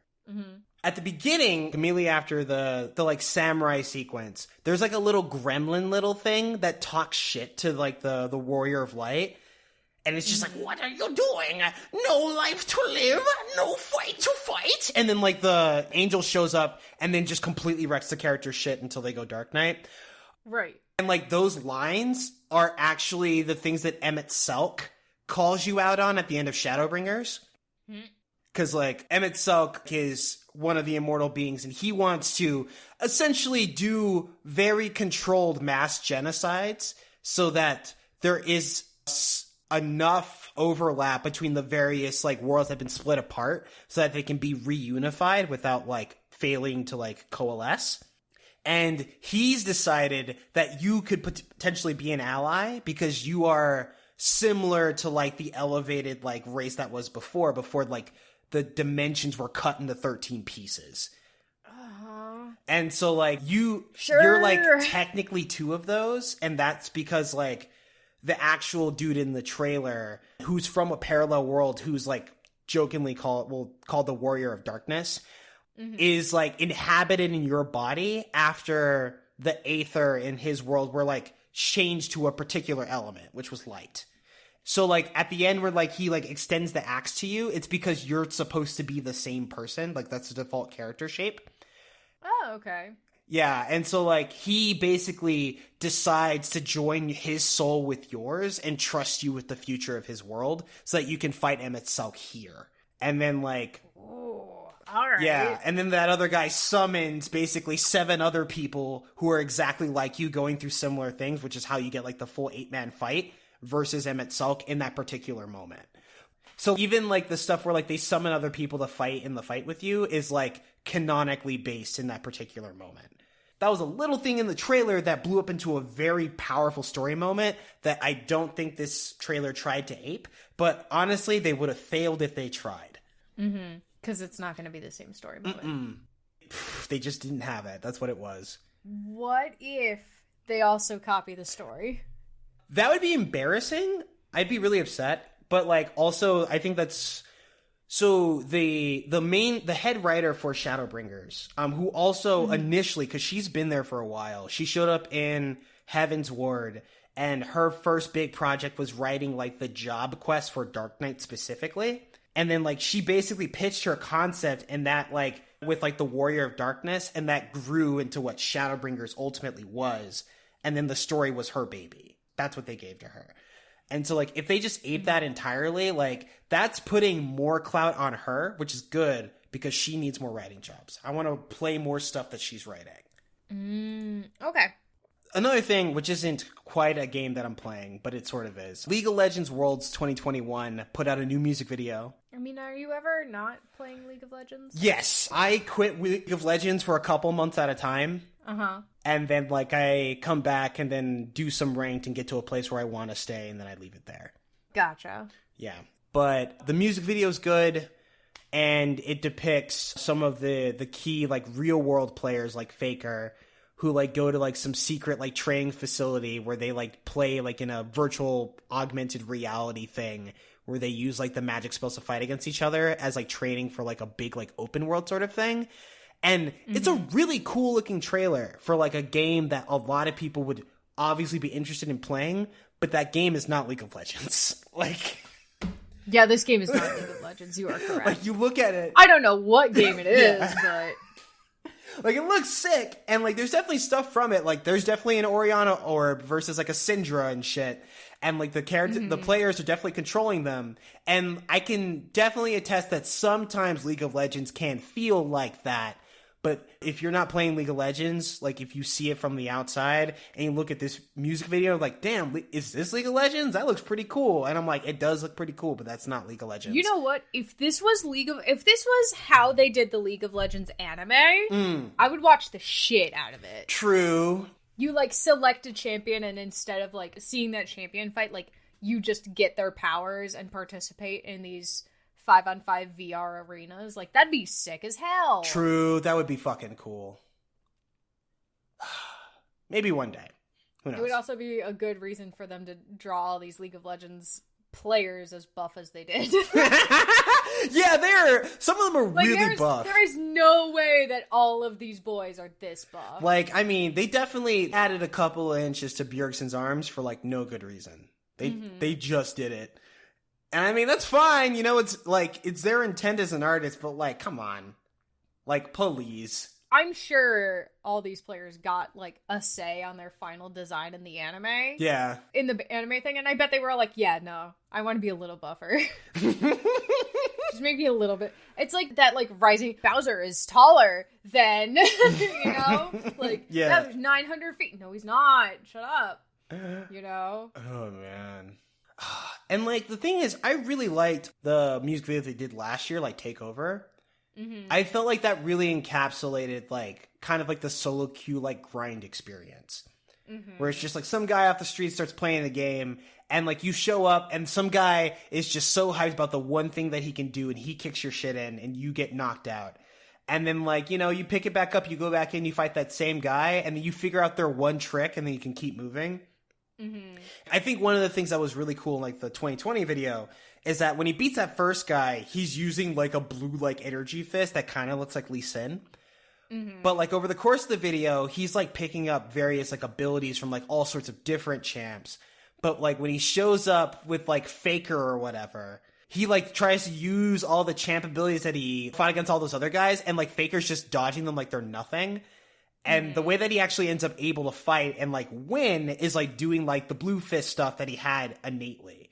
And it's, like, the difference isn't, like, all the tools that you picked up. That's not, like, the progression. It's that you now know how to use the tools that are available to you. Right. And, like, that's really cool. But, like, you know, Yeah, I still think my favorite one is Rise. I still think that's my favorite one. Rise is still fucking sick. Because that one, like, it really feels...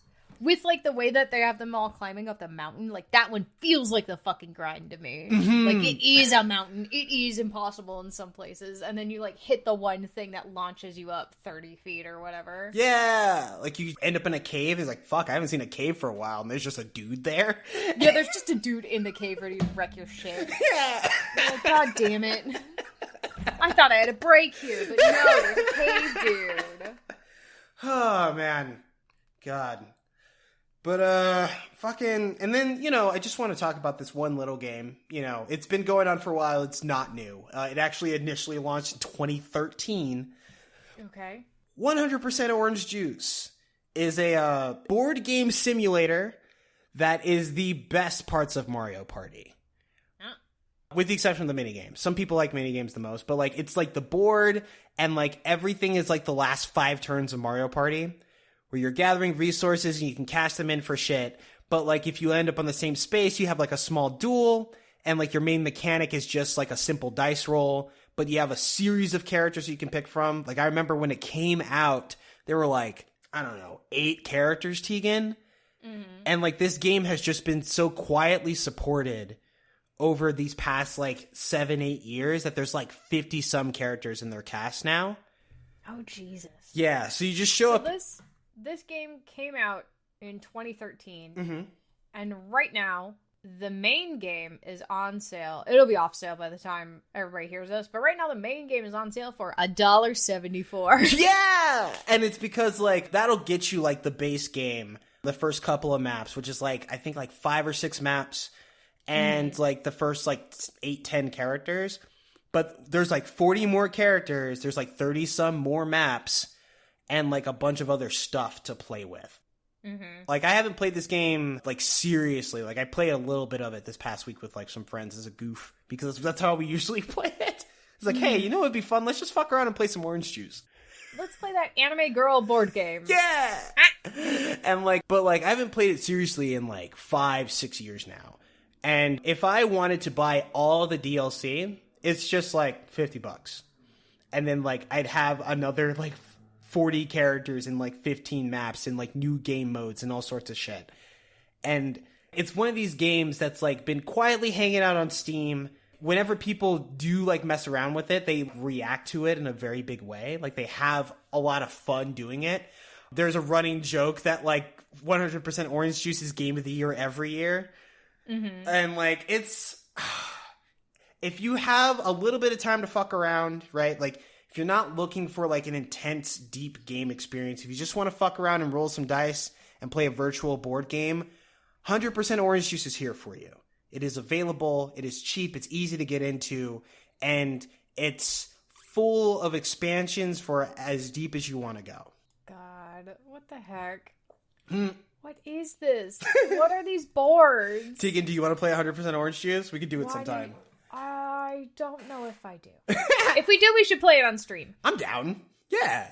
We should make Brian log in. I'm down. I want Brian to play 100% Orange Juice with me. I think he'd like it. He probably would like it. I'm looking at it. He'd probably like it. It also takes out a lot of the things like of like Mario Party that people get really angry about. Like, I mean, you do get, like, tripped up on stuff. Oh, there's a whole card system, and you have a deck that you prepare as you go into it. Yeah.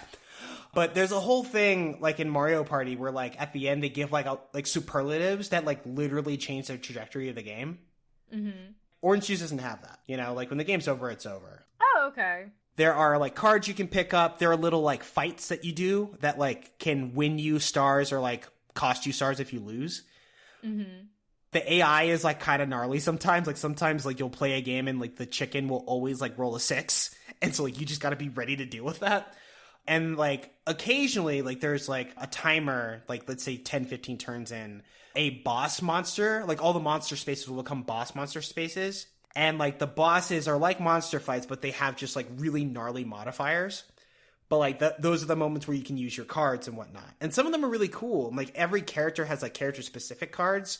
Like, the first, like, male protagonist-esque character in it has a card called Final Battle. And it's specific to him. And, like, most fights are, like, literally a single turn. But Final Battle makes it so that you're stuck in the battle until one of you dies. And so, like, if you somehow are able to stack the modifiers in your favor, you just drop final battle, and then you just sit there and, like, wait for it to win. But, I don't know. There's a lot of, like, really neat stuff going on in Orange Juice. I really actually want to dig into, like, the newer characters and, like, what kind of crazy shit they're capable of. But, you know, another day. We'll get there when we get there. We'll get there. Mm-hmm. But for now, wait, do we have a call to action? We don't have a call to action specifically. The two of us have a call to action, but we haven't specifically discussed it with Brian. But that's okay. He's not here this week. We would like to know about gaming companies that are quietly doing the right thing. Who aren't, like, doing big announcements about, like, we do cool stuff, or, you know, we're being inclusive, and, like, just basically, like, making a big press announcement or whatever in, you know, the wake of every fucking thing that's going on with Activision Blizzard, which we will be talking about. Don't worry, we always talk about it. And part of that is because, like, I am personally tired, and I think Rocky's also a little tired, and I assume Brian is definitely tired of just shitting on companies all the time. I'd like to know some companies that are doing cool, good stuff. Activision is definitely, like, the big, like, ugly story, and they're going to do things because they're big, ugly corporations. But there are definitely companies, studios out there that are doing stuff like Hades, where, like, they have, like, mandatory time off, or, like, they check in with people, like, hey, we're never going to crunch ever. Right, or people that have, like, naturally higher, like, diversity ratings because they don't have a sexist, shitty environment. You know, like, that kind of stuff. And so, like, I want to have these people be in the forefront of your mind when you think of video games. You know, like, fuck Activision for, like, the terrible shit that they do, but I want you to know who the good actors are. I want you to be aware of them and see what they're doing. And if you want to support them, that you have a ready and available way to do that. You can feel good about where your money is going, that it's not solely going to one CEO's fucking pocket, you know? That's really making a difference in people's lives and how they interact with video games. Yeah. And, like, this spun entirely from a TikTok that Rocky sent me earlier this week, where a girl, and they were talking about, like, toxic gaming environment. And this girl was talking about how, at one point, was on a team that was 90% women. She currently works for a company, didn't specify which one, obviously, where white men are the minority. How that changes the environment for everyone else who's working there. And, like, I'm not saying all white men, obviously, but, like, you know the ones, like, there's an entire company of them. It's called Activision Blizzard. You know? Yeah. It's, like, that kind of stuff, you know? But, yeah, send them our way. If you know of a company that's doing the good work and treating employees with respect and valuing their time, send them our way, and we'll check out their games and talk about them and stuff on the show. Maybe even do some interviews. Who knows? Yeah, we haven't done an interview in a while, actually. We're gonna. I know we are. It's almost time for our check-in. Yeah, actually. Yeah. It's been a year, you know. All right. So, Tegan, what's our first story? I already told you. It's Activision Blizzard. Yeah, you're right. I have to.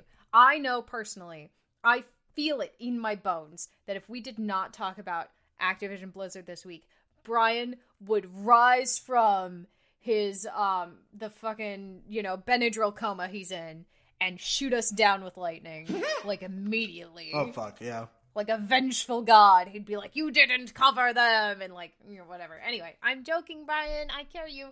Activision Blizzard has reached a settlement for their sexual harassment stuff. Oh, God, it's so good. They've agreed to settle for $18 million, which, in case you're keeping score at home, is less than 0.5% of Activision Blizzard's total 2020 revenue. It is, of course, a bullshit amount, in our expert opinion. And we are experts, obviously. True.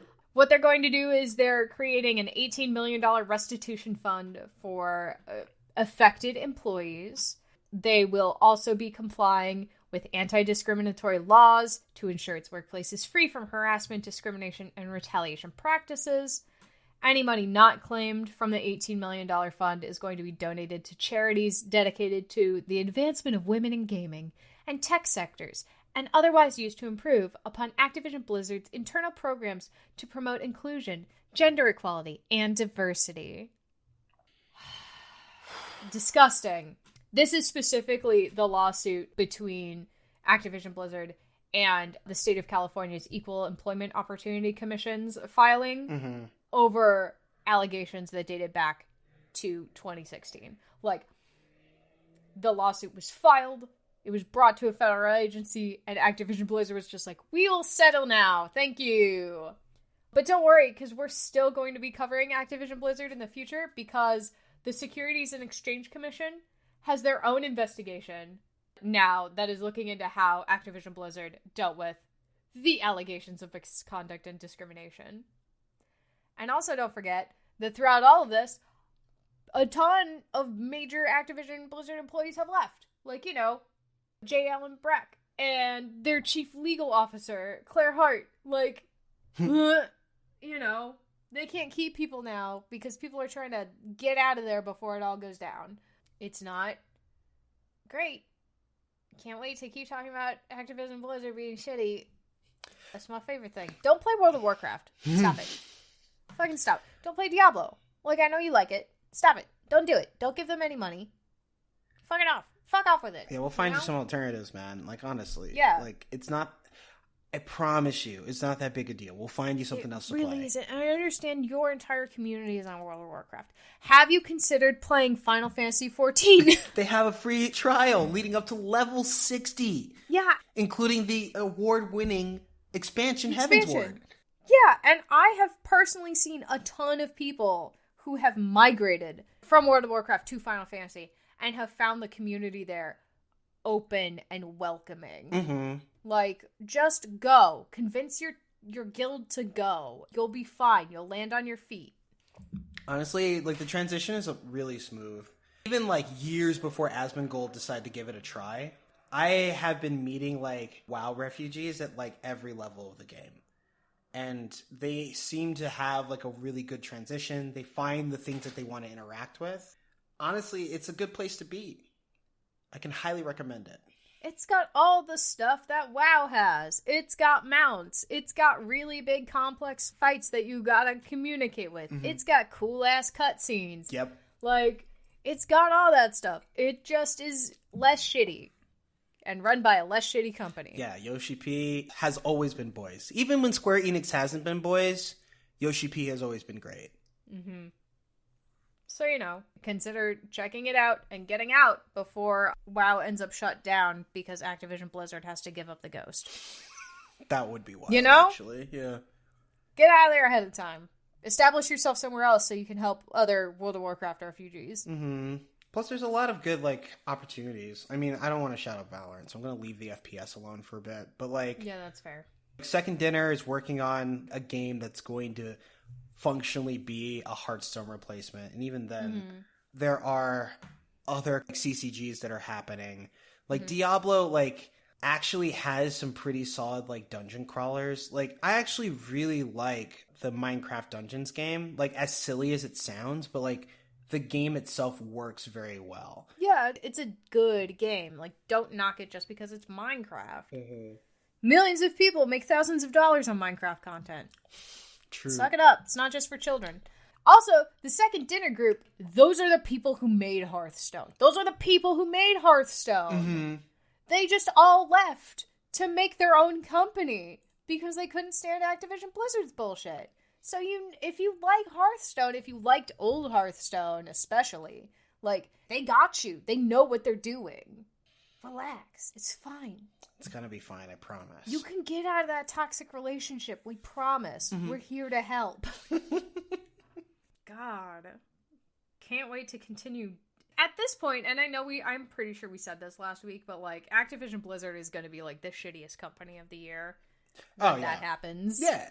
They're probably going to get a solid, like, 40 minutes out of the industry, like, recap episode. Right. It's just going to be like, hey, remember when Activision Blizzard did this, and this?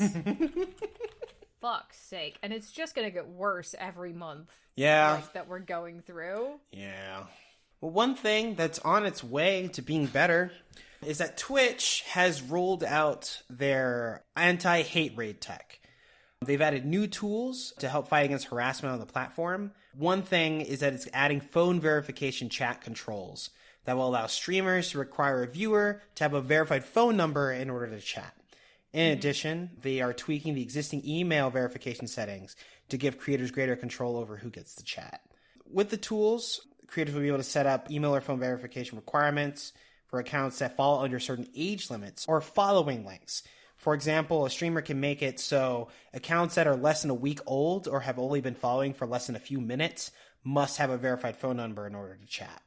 And they can add exemptions to certain kinds of viewers like VIPs, subscribers, and mods. So like the things that would fall through the cracks, like for example, I lost access to an email, but I've been subscribing for years. This was my email address. Like I just want to be on the stream and be able to chat again. That's something that a creator can do on their level. They don't have to go to like Twitch support to get that fixed. Also, by limiting who can chat based on having a verified phone number, Twitch aims to cut down on the hate rate incidents, as it's unlikely that bots have phone numbers tied to their accounts. Now, that is a little tricky because there are like spoofing technologies that maybe they could use, like if the bots like rise to that occasion. But you know, we'll definitely get there as these things like start to develop. In addition, there's ban evasion protections that are built into the verification tools. For example, users are able to tie 5 accounts to a single phone number. So if Tegan bans someone that's obviously a bot, and let's say it had a phone number attached to it, and then someone like makes another account, or the bot makes another account using the same phone number as a base, that is auto banned from the channel. So it doesn't actually require you to repeatedly ban people that use the same phone number. And by the time they get to 5 accounts, they need to use a brand new phone number to like create a new bot attached to it anyways. And by not allowing them to chat at all, like that does cut down on a lot of the hate rate stuff specifically, because they won't be able to post anything in your chat. All they can do is stalk you at that point. Right. Which is still shitty, but like better than nothing, I guess. It's definitely an improvement. We have a quote from Angela Hessian, who is the vice president of Twitch Trust and Safety, who had this to say. This tool was inspired by community feedback many months ago.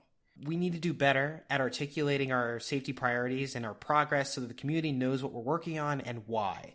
However, I think where we struggle is striking this fine balance, because a lot of our safety work is actually behind the scenes because we don't want bad actors to know the technology that we're working on. And the phone verification tools are just a single part of a multi-pronged approach to fight harassment on the platform.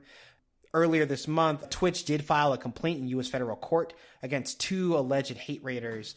And the goal of the suit isn't necessarily to, make sure that whoever is attached to these go to jail, but that these users are able to be identified through subpoena powers. And so if you are essentially doxxed by like the U.S. federal government because you're hate raiding, hopefully it'll act as a deterrent for other would-be malicious actors. Hessian went on to say, taking legal actions will hopefully stop the bad actors from doing it anywhere else on the internet. We are just constantly working on proactive detection filters, and we've also banned thousands of bots if we improved our proactive detection filters.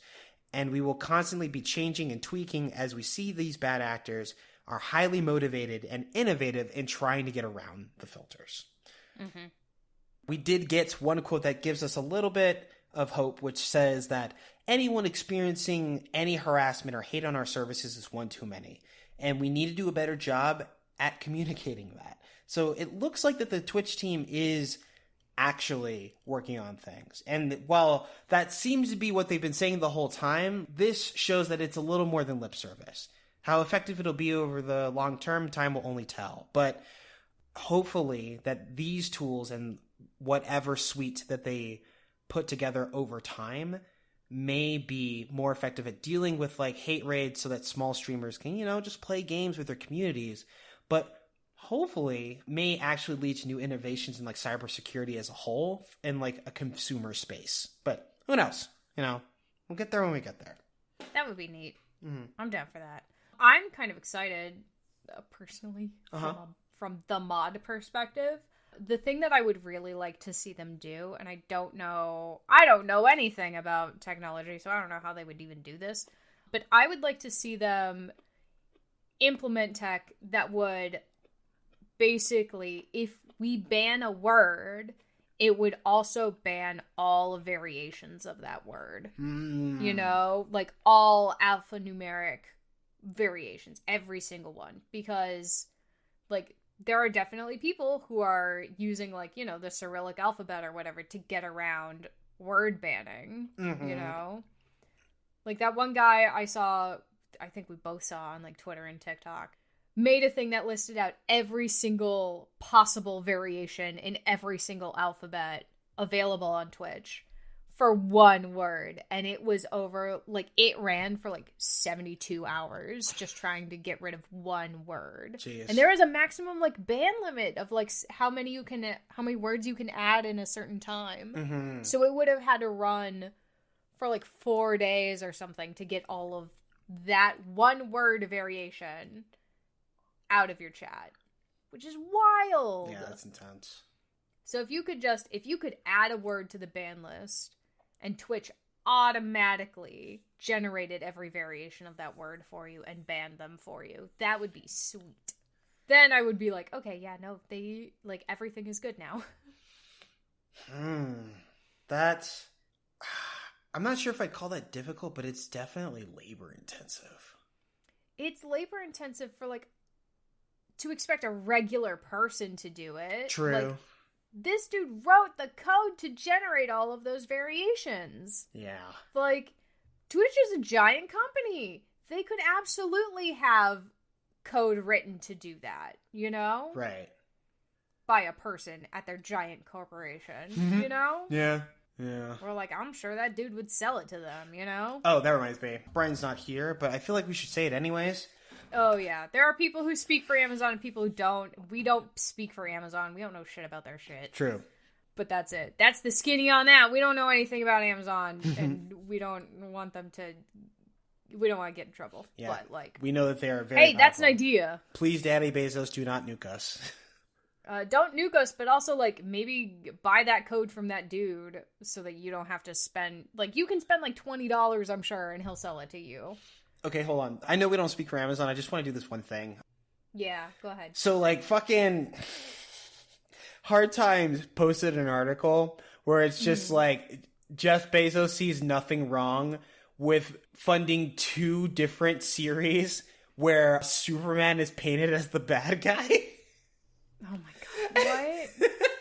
Because, like, it's like Homelander from The Boys and, like, Omni-Man from Invincible. And they're both very clearly Superman, and they're both very clearly the villain, and they both came from Amazon. Is it because he thinks he's Lex Luthor? No, he definitely thinks he's fucking Lex Luthor, though. Oh, man. It's like, I can't tell people I'm Lex Luthor. He's a villain. I gotta soften him up a bit. I gotta show them that maybe Superman's not all the way a good guy. And, like...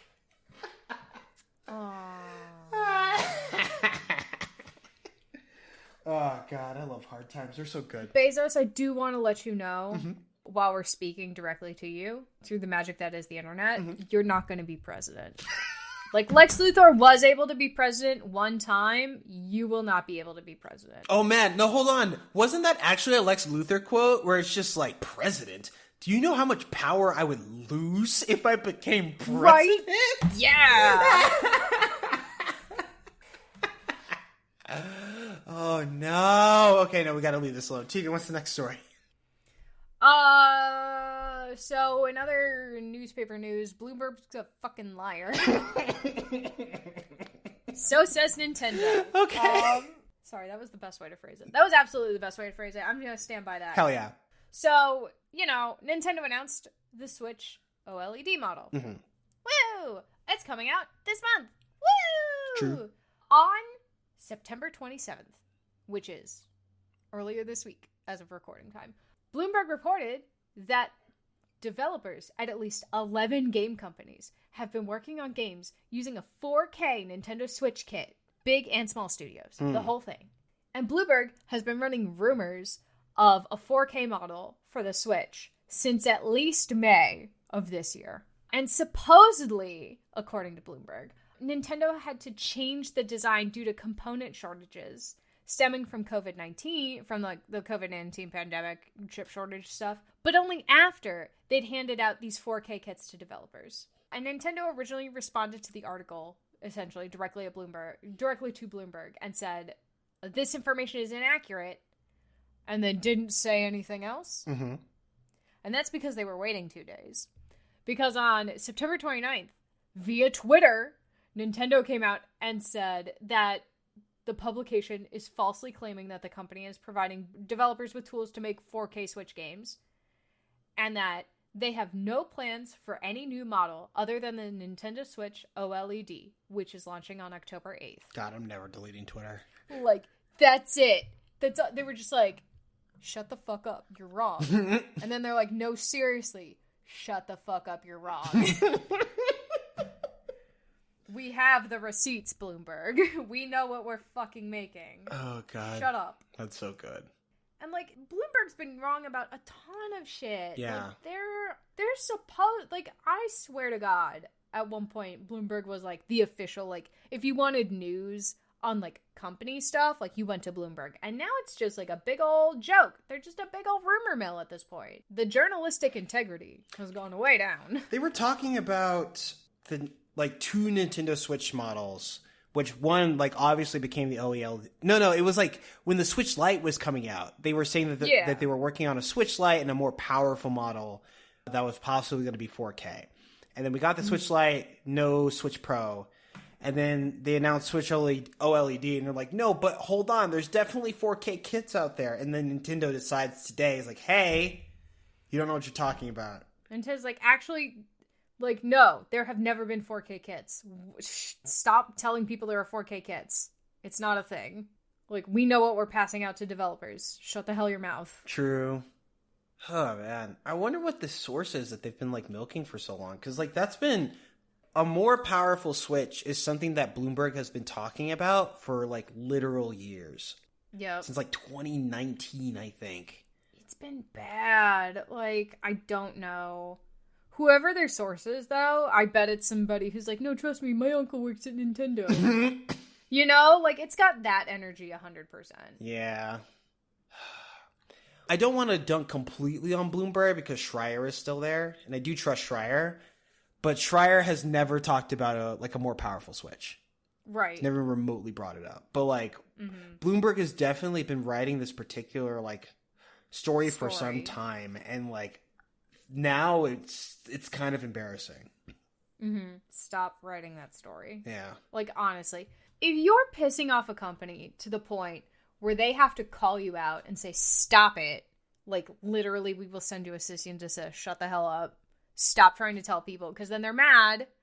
You're basically making our fans mad at us for something that we do not plan to do. God, it's big wild that, like, Nintendo said on Twitter, like a Japanese company like Nintendo to just, like, get online and say, hey, this is false. We are not doing this is just crazy to me. That's American company vibes. Yeah. You know? Like, what I expect from Nintendo, more or less, is, you know, for someone to come on and be like, please understand, you know, we aren't able to get everything that we want to out, or whatever. Right. You know, we're doing our best. Not shut the hell up about a system that doesn't exist and won't exist. Right. Oh, God. We are tired of your tomfoolery. Fucking Bloomberg. God damn it. It's definitely, like, a bad look for Bloomberg. I mean, it's going to be a hard fight for them going forward. If I were Nintendo at this point, I would not send press releases to Bloomberg. That happens. I would make them source, like, other people's news stories, because I no longer want my brand associated or to be interacted with by them. I mean, it's happened before. Like, Kotaku was blacklisted by Bethesda.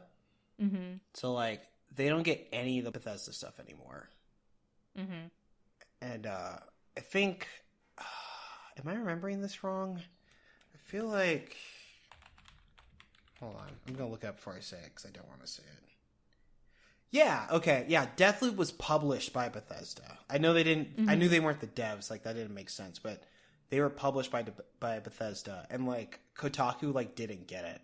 And there was, like, a bunch of people, like, yelling about it. It's like, why isn't Kotaku talking about Deathloop? It's, like, one of the best games that just came out. And it's like, they were blacklisted, like, 6 years ago. And, like, people, mm-hmm. like, don't remember that.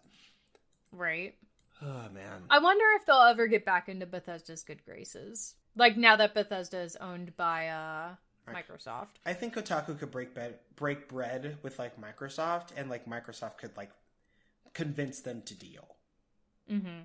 Like, we understand you don't want to deal, but they have sworn, like, an oath, essentially, or whatever. Mm-hmm. That, like, they're gonna be chill. Yeah. In fact, what I need a lot more people to just be chill about video games on the internet. And, like, that's a general thing, you know? Like, there are a lot of people that just go fucking nuts about video games in, like, any state, especially when they're new. We are absolutely looking at you, Genshin Impact fandom. Shut the hell up. God damn it. I understand you're not happy with the rewards, but, like, please, stop review bombing other games. Are you stupid? They're not going to want to give us anything at this rate. Fuck off. God. Or even, like, fucking, like, Melty Blood, where, like, there's, like, a defensive mechanic that seems kind of nuts, and it's like, oh, man, I have to play rock, paper, scissors every time, and it's like, that's just fighting games, dude. Have you not been playing? But, like, whatever. It's fine. Have you ever played a fighting game before? Bruh. It's all rock, paper, scissors. It's all rock, paper, scissors. If you don't like rock, paper, scissors, maybe don't play a fighting game. Right. Jesus. Just a thought. But I am asking you to take a break when it comes to day ones on video games. And specifically, I want to highlight what happened with New World. New World is Amazon Game Studios' new massively multiplayer role-playing game. As far as, like, the game itself, it seems fine. It reminds me of Guild Wars, specifically. Mm-hmm. Its combat is action combat. Its crafting is, like, surprisingly robust. There is a large-scale, like, world-altering mechanic where, like, factions will fight for control of, like, the world map on your server. And if your faction has control of a particular area, you get, like, bonuses or, like, clout for being there, you know? Okay. But the thing is, the problem with New World, at least at the moment, in its first week, is that it's simply suffering from success. They recorded that they had over 700,000 concurrent players on day one, which obviously clogged their servers. And there were a lot of people who were just having trouble just getting into the game. And while it is an obviously frustrating experience, some people were losing their shit. And this, among other reasons, Steam is currently showing the game as mixed in terms of quality, with over 26,000 Steam reviews. It's just, like, Amazon Game Studios are not ignoring Game Studios for a moment. We could just talk about Amazon. Amazon has some of the widest reaching infrastructure on the planet, and that includes internet infrastructure. And if Game Studios, who they've literally been using their superpower of throwing money at their problems, is having trouble with a day one launch of a video game, maybe everyone else ever that has had a rough day one because of the popularity of their game probably deserves a break. That's all I'm saying. If you're playing something multiplayer on day one and you're running into some issues because there are more people than they anticipated, this is not a real problem. Yeah, that's a problem of, like, come back in 6 days and see what's up. Yeah. Or even 2 days. Like, give it some time. Like, just relax. The game is doing better than everyone thought, and it's taking a little while to get you in. Like, it's fine. And, like, you can, once you get into the game, then, like, let's make a decision about it, right? Do you like it? Are you having fun? Are you having a good time? Is it kicking you in the dick? But, like, if you're having trouble getting in, you can't hate from outside of the club, okay? That's all I'm saying. If you're outside the club and you're having a bad time, I get it. I totally understand. But that's not the club's problem. You're not even in there. They're not serving you yet, you know? And so, like, just everybody just take a break. Just take a breath for, like, a moment. And if you need to come back later, that's fine. And that's something that we can talk about. But that's not, like, a fundamental problem with the game. It may be a management problem, but it's a management problem that literally everyone has, and the people with the most resources still struggle with. So, like, maybe it's just, like, the cost of doing business. At least for the time being, until we have some different innovation or someone, like, overbuys servers or something. But, like, till then, you know, I'm convinced that this is just something that happens, and you gotta reserve yourself for a moment. Like, give them some fucking space. It's like expecting you, a new employee, to be able to do every function of your job the first day you show up. Yeah. Relax. Like, as long as everything's working, like, if it's just server lag because there are so many people, like, it takes time to acquire server stuff. Chill out, you know? It's fine. Yeah. But that was the thing. Lots of things are things. Be nice to developers that aren't multi-million-dollar corporations, or it isn't their first foray into a particular thing. You know what? I'm actually willing to simplify that. Just be nice to developers, all right? Oh yeah, that's also fair. Like, some of them are dicks. That's true. But, like, you know, dick until, like, innocent until proven otherwise, you know, for the most part. If they're monsters, we'll blacklist them, we'll throw them under a bus, we'll run over them twice, we promise. But, like, you know... Double tap. We know the rules. We saw Zombieland. We read the zombie survival guide. We know what's up. Yeah, but, like, until we get there, until we arrive that these people are monsters and fuck them forever, just give them a break. Just give them a minute, you know? Like, Jesus. Your server lag time is not the end of the world. Relax. You have other games to play. I know you have other games to play. We've seen your library. Bro, I've got so many games to play. I talked about like 4 games. I still got like 5 other things. Dude, I haven't touched Dodgeball Academia in like 4 weeks and it's killing me. Like, guys, I have other games. I have other brand new games to play and I'm playing Breath of the Wild again. Like, relax. It's fine. Jeez. But yeah, I think that's all our news, right, Teeks? Yeah, not only is that all of our news, I think that's our entire show. Hello, Roman. Would you like to join us for the end? Are you going to sit in the background and scream? He says he might. Fair enough. It's food time for a boy. Roman included, but not always. But this is our show. Brian is usually here. And you can find him on other episodes. You know, you're available wherever you find podcasts. And another thing that is also usually here is the music at the beginning and end of this podcast. And for that, we have to thank Big Soch. He keeps his work on SoundCloud at soundcloud.com/BigSochNJ. And if you want to talk to him directly, you can find him on Twitter at Illyry_Swank. And if you've noticed our logo, you should know that it was designed by Lauren Moran. And you can find her on Twitter at Lauren Moran and consider donating to her Patreon. And like her, we have a Patreon ourselves at patreon.com/ImpossibleCoinPodcast. There we keep our... bespoke watch-alongs, our artisanal show notes, yeah. And our very special Patreon-only episodes where Rocky and I discuss anime. I discuss The Legend of Zelda timeline at least once, and Brian does really big deep dives into the history of the industry as a whole in segmented parts. Yeah, I think his latest episode is the history of failed handhelds, failed in quotation marks. It was really interesting. I did learn a lot. And if you want a more intimate experience than I say a podcast, you can find us on social media. I'm on Facebook and Instagram. Brian's on Twitter. Tegan's on Tumblr. It's all Impossible Coin, no dashes, underscores, or anything like that. And as we mentioned earlier, we do stream on Twitch. Tegan is currently playing Breath of the Wild, and I will start Tales of Arise this week. I play on Tuesdays. Rocky plays on Wednesdays. And we keep saying we're going to play on Sundays, and then we don't. It is a good system we have. Oh God, we're gonna maybe expand our hours, but you can find us at twitch.tv/ImpossibleCoin. We hope to see you there.